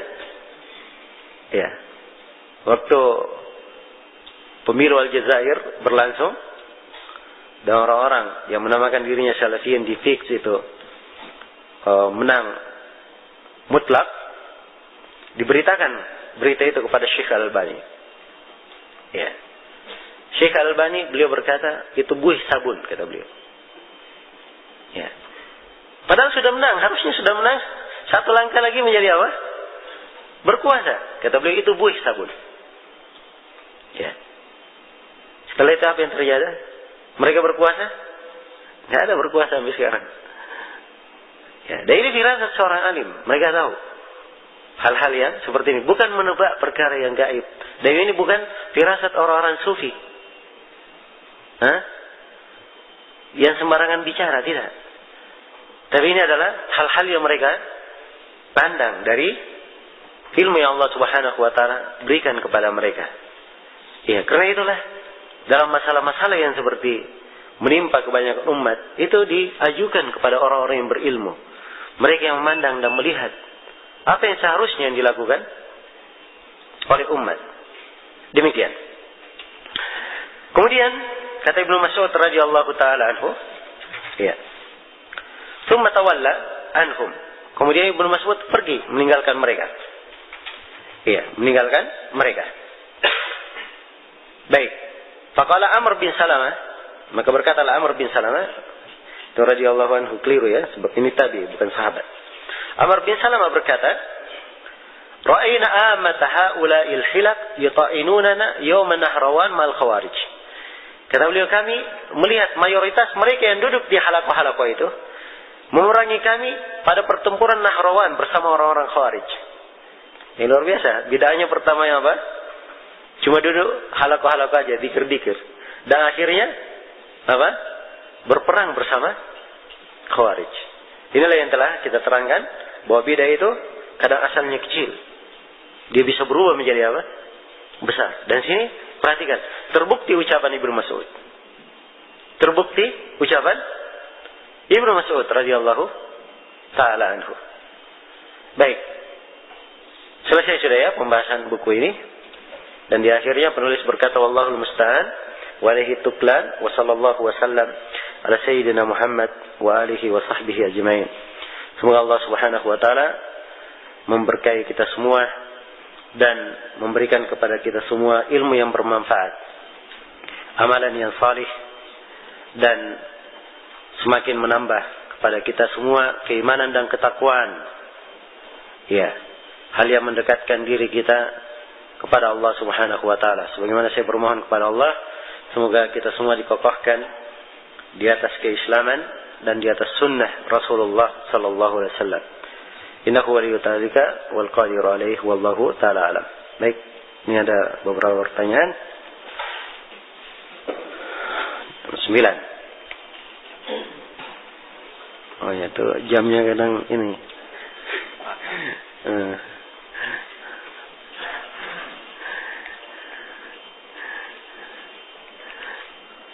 Sampai setengah 10 ya? Sampai jam 9. Oh, berarti habis waktunya. Hah? Ya, tidak masalah. Saya jawab ya.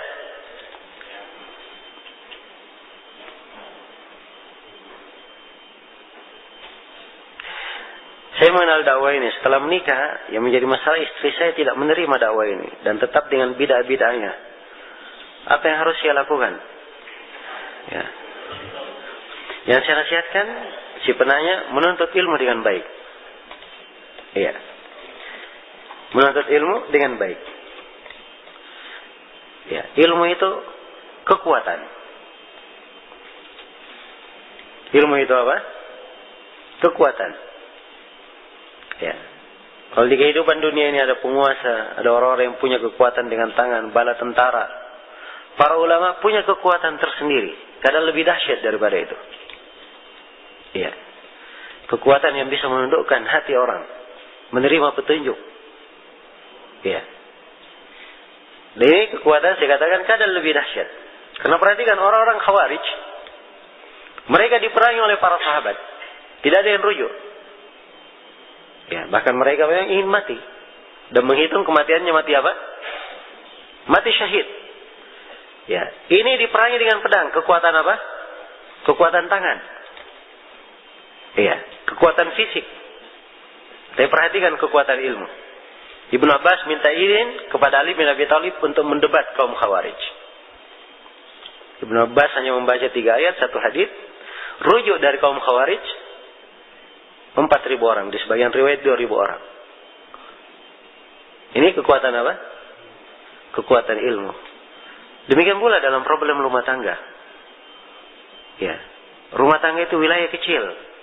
Di wilayah negara saja yang memperbaikinya adalah ilmu agama.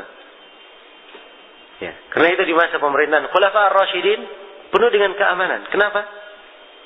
Mereka orang-orang yang berilmu. Mengumpulkan antara 2 kekuatan. Mengumpulkan antara 2 kekuatan. Iya. Tapi juga dimaklumi bahwa pemerintah kadang memiliki kekuatan tidak dimiliki oleh ulama. Sebab ada hal-hal yang tidak bisa dirubah dengan lisan saja. Harus dirubah dengan tangan.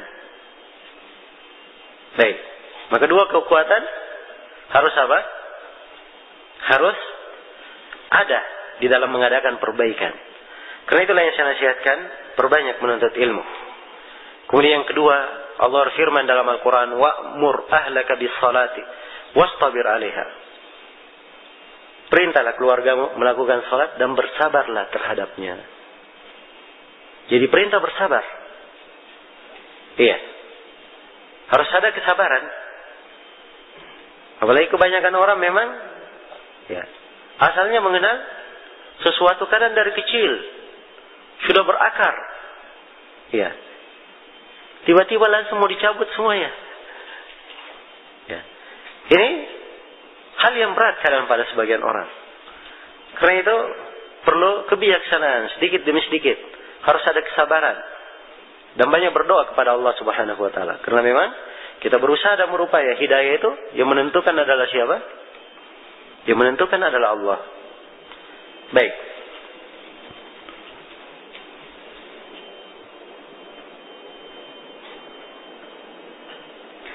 Bagaimana dengan sikap orang yang katanya ikhlas? Sampai mengatakan masuk neraka tidak apa-apa. Yang penting Allah ridha. Apa pendapat ini benar? Ya. Ini pendapat yang batil. Ya. Menyelisihi ketentuan dakwah para nabi dan para rasul. Ya. Semua orang paham ya, yang paling bertakwa kepada Allah siapa? Para nabi dan para rasul. Ya. Yang paling beribadah kepada Allah, yang paling takut kepadanya, yang paling dekat kepada Allah adalah para nabi dan para rasul. Sedangkan di dalam Al-Quran Allah berfirman tentang nabi dan rasul, "Ulaika yusari'una fil khairati wa yad'unana raghaban wa rahaba wa kanu lana khashi'in." Para nabi dan rasul itu mereka adalah orang-orang yang bersegera di dalam kebaikan. Ya. Bersegera di dalam apa? Kebaikan. Mereka beribadah kepada kami raghaban, mengharap pahala dari Allah. Warahaban, dan juga punya rasa takut dari siksaan Allah. Dia gabungkan 2 hal. Wa kanu lana khashiin, dan mereka adalah orang yang khusyuk kepada kami. Ini hal yang ketiga. Karena itu adalah sebagian para ulama di dalam ibadah ada 3 hal yang harus dimiliki, dihadirkan oleh seorang hamba. Dia punya rasa cinta kepada Allah yang membawa dia khusyuk, dan dia harus punya rasa harapan, mengharapkan rahmat dan surga Allah, dan dia punya rasa takut. Takut akan siksaan dan kemurkaan Allah. Ibaratnya burung harus ada badannya, itulah kecintaannya kepada Allah. Ada rasa takut dan rasa harapannya, 2 sayap. Salah satunya hilang, tidak akan beres burung itu. Jelas ya? Demikianlah seorang hamba. Dan ini ibadah para nabi dan para rasul, jalan mereka. Jadi kalau dikatakan, ya, dia beramal biar dimasukkan neraka, tidak apa-apa. Bagaimana caranya? Itu bukan ibadah namanya. Tidak mencari keridhaan Allah Subhanahu wa taala.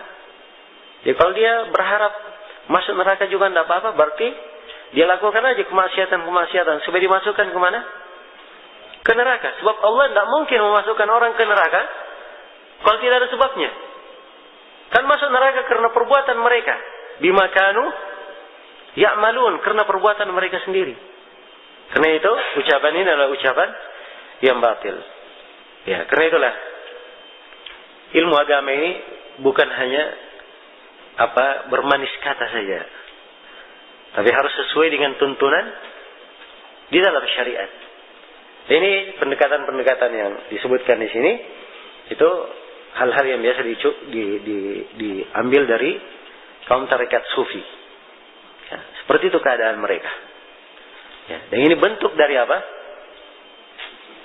Ya, bentuk dari tidak menghargai dakwah para nabi dan para rasul, dari ibadah para nabi dan para rasul. Ya. Para nabi dan para rasul mereka berdoa, meminta surga, meminta keselamatan, juga berlindung kepada Allah dari kerugian, berlindung dari api neraka. Iya, berlindung dari api neraka. Dan itulah keikhlasan. Karena Allah memerintah seperti itu. Kalau dia ikhlas, maka dia ikuti perintah Allah Subhanahu wa ta'ala. Baik.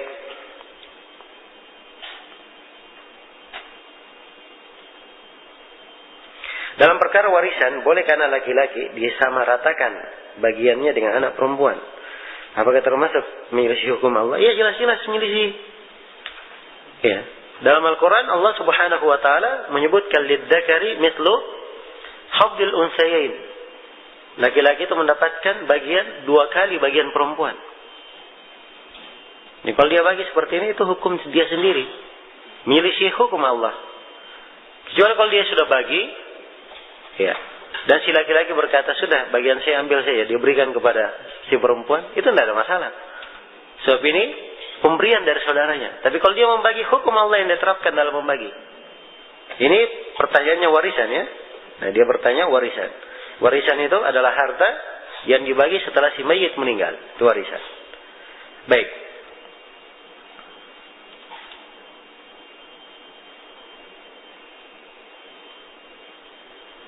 Apabila istri ingin membagi rata harta warisan suami pada seluruh ahli waris, anak-anaknya, apakah boleh?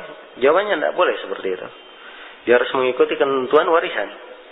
Ketentuan Allah itu yang paling adil. Ya. Itulah yang paling adil. Kalau dianggap misalnya bahwa sebagian orang kurang, maka dia beritahu aja kepada anak-anaknya untuk merelakan sebagian bahagiannya untuk apa? Untuk saudaranya yang lain. Tapi dasarnya dia harus membagi sesuai dengan ketentuan hukum waris.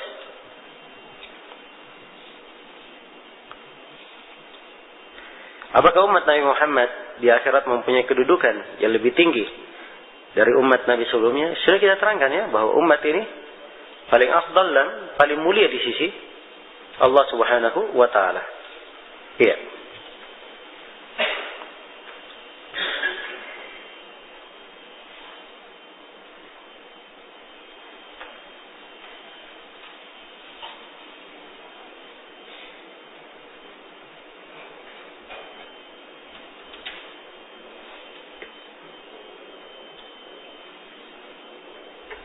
Apa gaul yang menghormati, memuliakan benda-benda yang dikeramatkan? Di bendera, keris, akik dan lain-lain. Nah, ini penghormatan itu bentuk pengagungan ya, memuliakan. Memuliakan itu bahasa di dalam bahasa Indonesia cakupannya ini. Tapi dilihat di dalam masalah ini terkait dengan benda-benda. Kalau dia lakukan hal tersebut bentuk pengagungan seperti dia mengagungkan Allah, itu tidak diragukan syirik akbar. Tapi kalau bentuknya hanya sebagai suatu hal yang dia yakini sebagai sebab bisa mendatangkan kebaikan dari sisi Allah, ya, maka itu terhitung ke dalam syirik asgar. Ke dalam syirik asgar.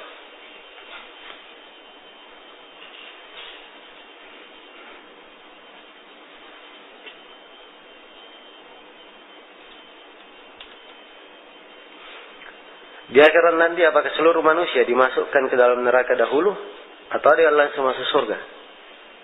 Ya tentunya ya ada yang langsung masuk surga. Tidak mungkin masuk neraka semuanya dulu, setelah neraka semua baru masuk surga. Ya. Karena dalam ayat-ayat Al-Quran dan hadits Rasulullah disebutkan tentang mereka-mereka yang langsung masuk ke dalam surga. Dan Nabi menyebutkan bahwa ada 70.000 dari umat Islam yang masuk surga tanpa hisab dan tanpa siksaan. Ya, di sebagian riwayat diterangkan bahwa setiap 1.000 dari 70.000 ditambah lagi 70.000. Ya, sehingga semuanya totalnya menjadi 4.900.000 masuk ke dalam surga tanpa ada hisab, tanpa ada apa? Adab.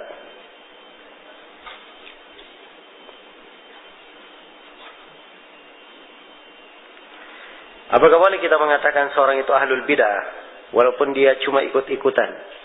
Nah, kalau dia cuma ikut-ikutan, kita katakan dia orang yang berbuat bid'ah.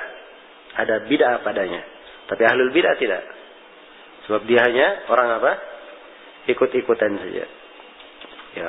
Klaim ahlul bid'ah, vonis ahlul bid'ah itu terhadap orang yang meyakini bid'ahnya, membelanya. Ya, itu disebut ahlul bid'ah.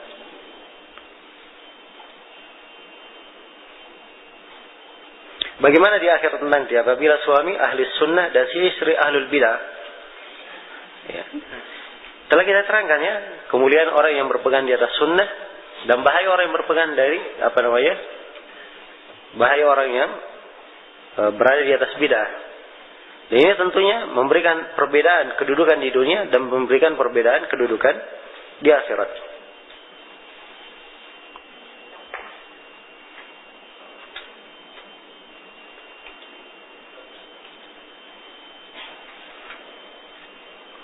Saya mau bertanya, apakah menjadi sutra, penghalang, pembatas ketika sholat sunnah di saf depan masjid ini? Ya, tidak ada masalah ya, sebab ini di depannya enggak ada yang berlalu lalang di depan. Ya, tidak ada yang berlalu lalang di depan. Dan sutra itu jarak paling jauhnya. Jadi sutra tidak harus dia dekat. Jarak yang paling jauhnya sekitar 3 dira, 3 hasta. Atau mungkin lebih daripada itu. Jelas di kondisi tidak ada lalu-lalu di depannya, maka itu insyaallah ta'ala tidak dipermasalahkan.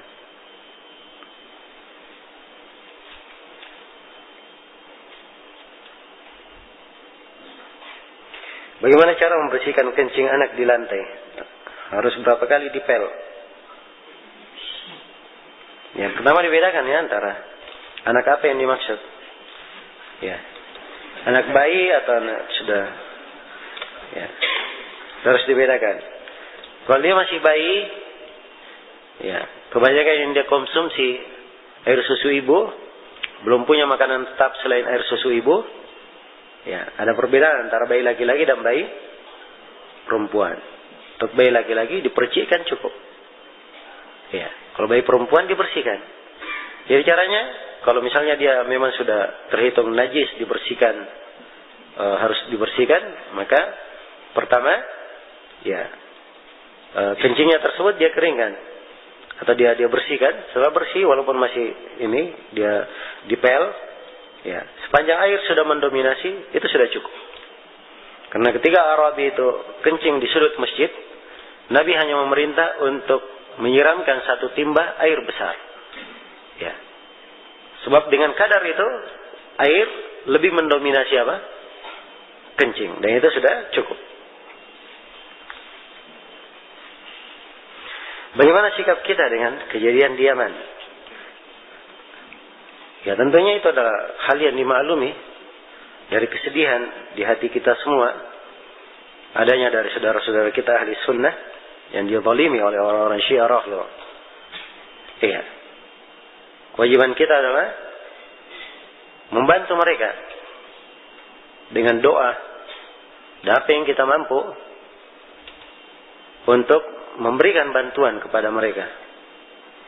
Adapun berangkat berjihad, itu adalah hal yang terkait dengan penduduk negeri sana.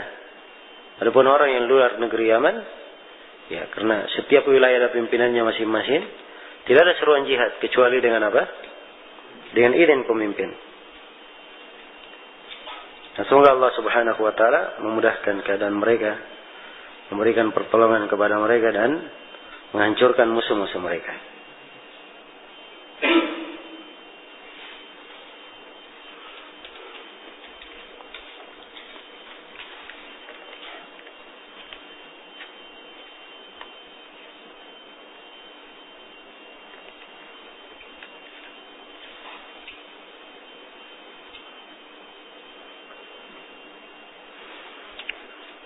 Apakah larangan menasihati pemimpin di depan khalayak umum tetap berlaku jika pemimpin negara memang membolehkan menasihati di depan khalayak umum?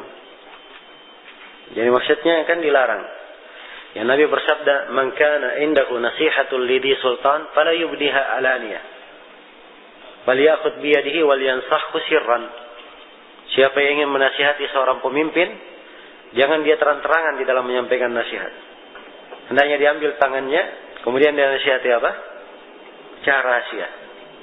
Ya, sekarang pemimpinnya berkata, silahkan nasihati saya depan umum. Ya, itu namanya pemimpin menganjurkan kepada maksiat. Boleh taat kepadanya dalam maksiat? Hah? Tidak diperbolehkan. Walaupun dia katakan silahkan, kita tidak melakukannya. Sebab itu membuka pintu kejelekan. Membuka pintu kejelekan. Jelas ya?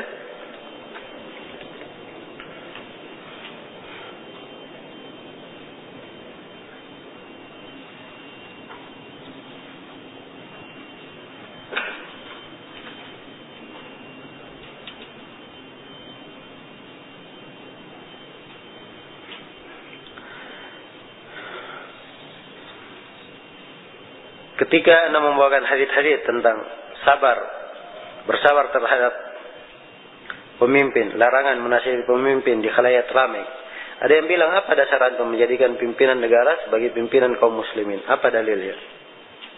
Ya, Imam Ahmad rahimahullah beliau berkata, ukuran seorang pemimpin itu, siapa yang kamu masuk di negeri tersebut, kamu tanya siapa pemimpinmu, semuanya menuju ke sana, itulah pimpinan. Dan disyarat seorang pemimpin yang dimaksud pimpinan negara, dia adalah seorang muslim. Dan tidak disyaratkan pada pemimpin itu dia harus 100% bersih, tidak ada kesalahannya. Dia harus pemimpin yang adil. Ya. Karena itu Nabi menyebutkan ada pemimpin yang zalim. Memukul punggungmu, mengambil hartamu, itu kan kezaliman. Tapi apa sabda Nabi? Tasma'u wa tuti'u, kamu tetap dengar dan taat. Jelas ya? Jadi tidak disyaratkan pada pemimpin dia harus baik pada segala sisi. Dia harus orang yang salih. Sepanjang dia adalah seorang pemimpin dan dia seorang muslim, maka kita tidak boleh melakukan tindakan kudeta terhadapnya, keluar dari ketaatan kepadanya, dan dia dihitung sebagai pemimpin kaum muslimin. Sebab seluruh orang di negeri ini mengakuinya sebagai apa? Pemimpin. Nah, katanya antum mengharamkan demokrasi. Kau merestui hasil pemimpin dari demokrasi? Ya. Baik, dia sudah syah sebagai pemimpin. Ya. Caranya menjadi pemimpin adalah cara yang keliru. Tapi tatkala seluruh manusia sudah bersatu, bersepakat dia sebagai pemimpin, maka dia syah sebagai pemimpin. Karena itu para ulama sebutkan bahwa seorang itu menjadi pemimpin karena 3 hal. Yang pertama adalah dipilih oleh ahlul halli wal aqd, orang yang berwenang. Ya, seperti Abu Bakar dipilih oleh para sahabat di bawah Saqifah. Seperti Utsman bin Affan dipilih oleh 6 ahli syura yang ditentukan oleh Umar. Seperti Ali bin Abi Thalib dipilih oleh para sahabat. Yang pertama. Yang kedua, pelimpahan kekuasaan. Ya. Pemimpin berkata, yang menggantikan saya setelahku adalah siapa? Adalah si fulan, dia tentukan. Maka dia syah menjadi pemimpin setelahnya.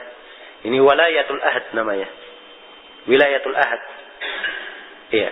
Seperti Umar bin Khattab, beliau karena memang Abu Bakar melimpahkan kepemimpinan kepada Umar setelahnya, maka beliau syah sebagai apa? Pemimpin, disepakati oleh para sahabat. Ya. Inilah yang berjalan juga di masa ini, dan sebagian orang membahasakannya dengan bahasa kerajaan, monarki. Ya, padahal ada dasarnya. Jelas ya?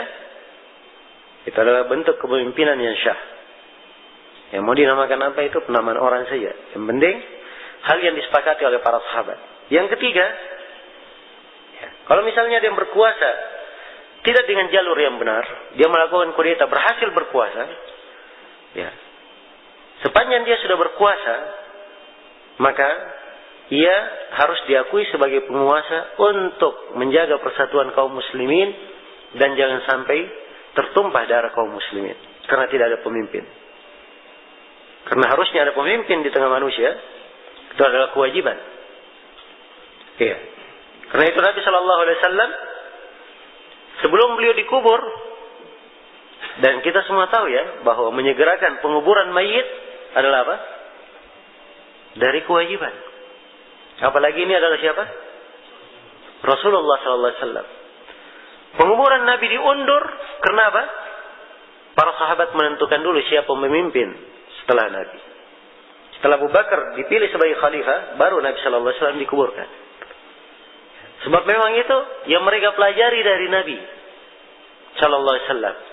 Ini menunjukkan pentingnya memilih pemimpin di tengah umat. Ya. Karena itulah tatkala Abdul Malik bin Marwan berkuasa menggulingkan pemerintahan Abdullah bin Zubair, ya, tidak ada dari para sahabat yang hidup di masa itu yang tidak membaiatnya. Karena dia sudah berhasil menjadi apa? Menjadi penguasa. Ya. Jadi sekarang dia berkuasa, apakah dengan cara dia memberontak atau dengan cara ikut pemilu demokrasi, itu masalah dia keliru dalam caranya. Sepanjang dia menjadi pemimpin, maka di dalam agama kita ada ketentuan bahwa dia adalah syah sebagai apa? Sebagai pemimpin. Ya. Baik. Jika pemimpin negeri kita kafir, bolehkah kita memberontak? Ya, alhamdulillah pemimpin kita muslim. Ya. Jadi ini pertanyaan, nah harus saya jawab. Ya, walaupun ada jawabannya, tapi saya nggak mau menjawab hal yang tidak ada gunanya saya jawab.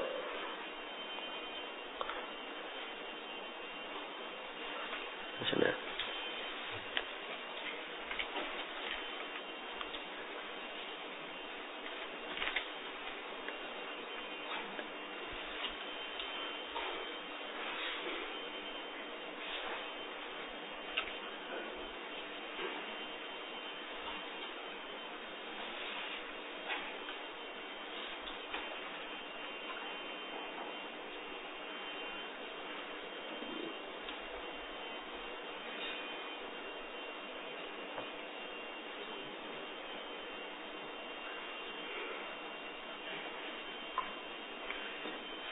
Waktu SMA saya punya cita-cita, sehingga saya bernadar untuk berinfak tiap hari walaupun 100 rupiah. Sekarang cita-cita tersebut tercapai. Namun terkadang saya lupa untuk menunaikan nadar saya. Ya, kalau dia lupa tidak masalah, segera dia keluarkan kapan dia ingat. Ya, sebatas sepanjang ini masih apa? Di dalam kemampuannya. Ya, kalau dia tidak mampu, dia batalkan nadarnya dan dia bayar kafarah. Dengan memberi makan 10 orang miskin atau memberi pakaian 10 orang miskin. Ya, saya tidak bilang seorang budak ya, sebab nggak ada budak sekarang. Kalau dia tidak mampu, maka berpuasa 3 hari berturut-turut.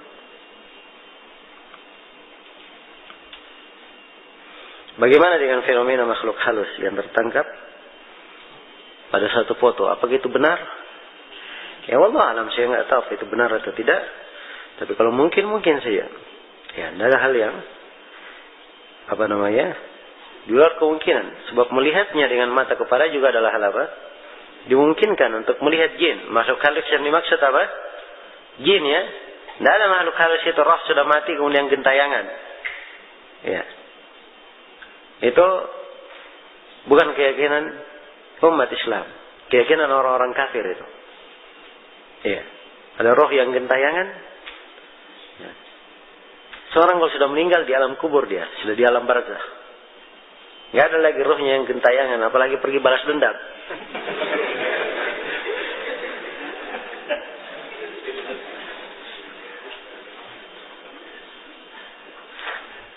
Baik. Jadi kalau ada, itu adalah jin. Jelas ya? Dan jin itu bisa menampakkan dirinya, berwujud, bisa dilihat. Sebagian orang bisa melihatnya. Ya kalau bisa dilihat saja dari mata kepala, foto, ya tidak tertutup kemungkinan untuk bisa apa? Ya, tertangkap dengannya. Ya, tapi sekarang ini ya terlalu banyak penipuan ya. Dan itu yang menjadi masalah. Ya. Itu yang menjadi masalah. Bukan kita membahas mungkin tidak mungkinnya, tapi menjadi masalah terlalu banyak penipuan. Ya. Bagaimana menumbuhkan sifat pemberani? Ya. Ini ada pembahasan khususnya, dan ada buku yang ditulis oleh para ulama di dalam hal ini. Tapi pokoknya, ya, keberanian ini dasar yang paling utama yang memunculkannya adalah dia memiliki akidah yang benar. Memiliki akidah yang benar. Dari cabang akidah yang benar ini, disitulah letak keberanian. Sebab kapan tawakalnya benar, pasti dia tidak takut kepada siapapun, sebab dia yakin segala sesuatu itu Allah yang menentukannya. Iya. Jelas ya? Kapan dia beriman kepada takdir dengan keimanan yang benar, maka ini akan membuatnya berani. Ya. Demikian banyak cabang-cabang akidah kalau dibahas akan tampak pada seorang itu keberanian. Ya, wallahu ta'ala alam.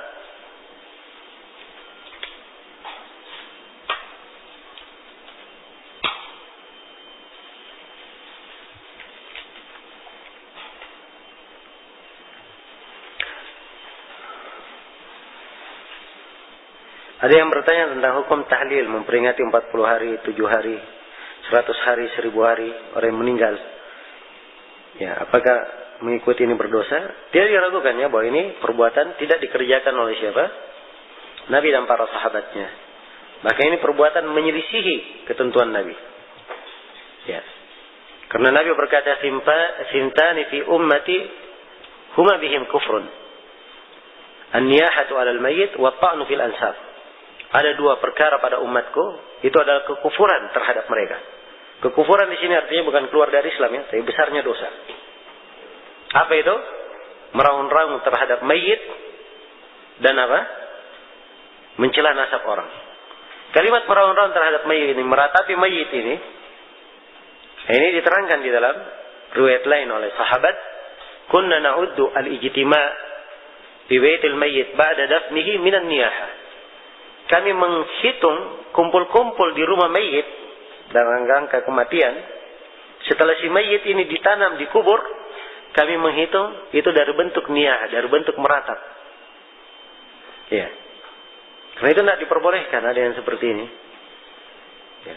Seorang yang telah meninggal, dia sudah kembali kepada Allah. Kalau dia adalah anak dari orang yang telah meninggal, kewajiban seorang anak menjadi anak yang salih. Kalau dia menjadi anak yang salih, walaupun dia tidak hadiahkan pahalanya untuk orang tuanya, kesalihannya itu juga mengalir untuk siapa? Orang tuanya. Ya. Jadi nggak perlu dia bikin ritual-ritual yang justru itu tidak mendatangkan kebaikan untuk si mayit. Ya, berpeganglah dengan sunnah, maka itu lebih baik. Jelas ya? Wallahu ta'ala alam. Baik, sekira ini dulu yang bisa kita sampaikan untuk pertemuan malam ini, dan insyaallah taala besok kita mulai dengan materi baru ya. Ya, untuk sementara saya cukupkan sampai sini. Subhanakallahumma bihamdik, asyhadu an la ilaha illa anta, astaghfiruka wa atubu ilaik, walhamdulillahirabbil alamin.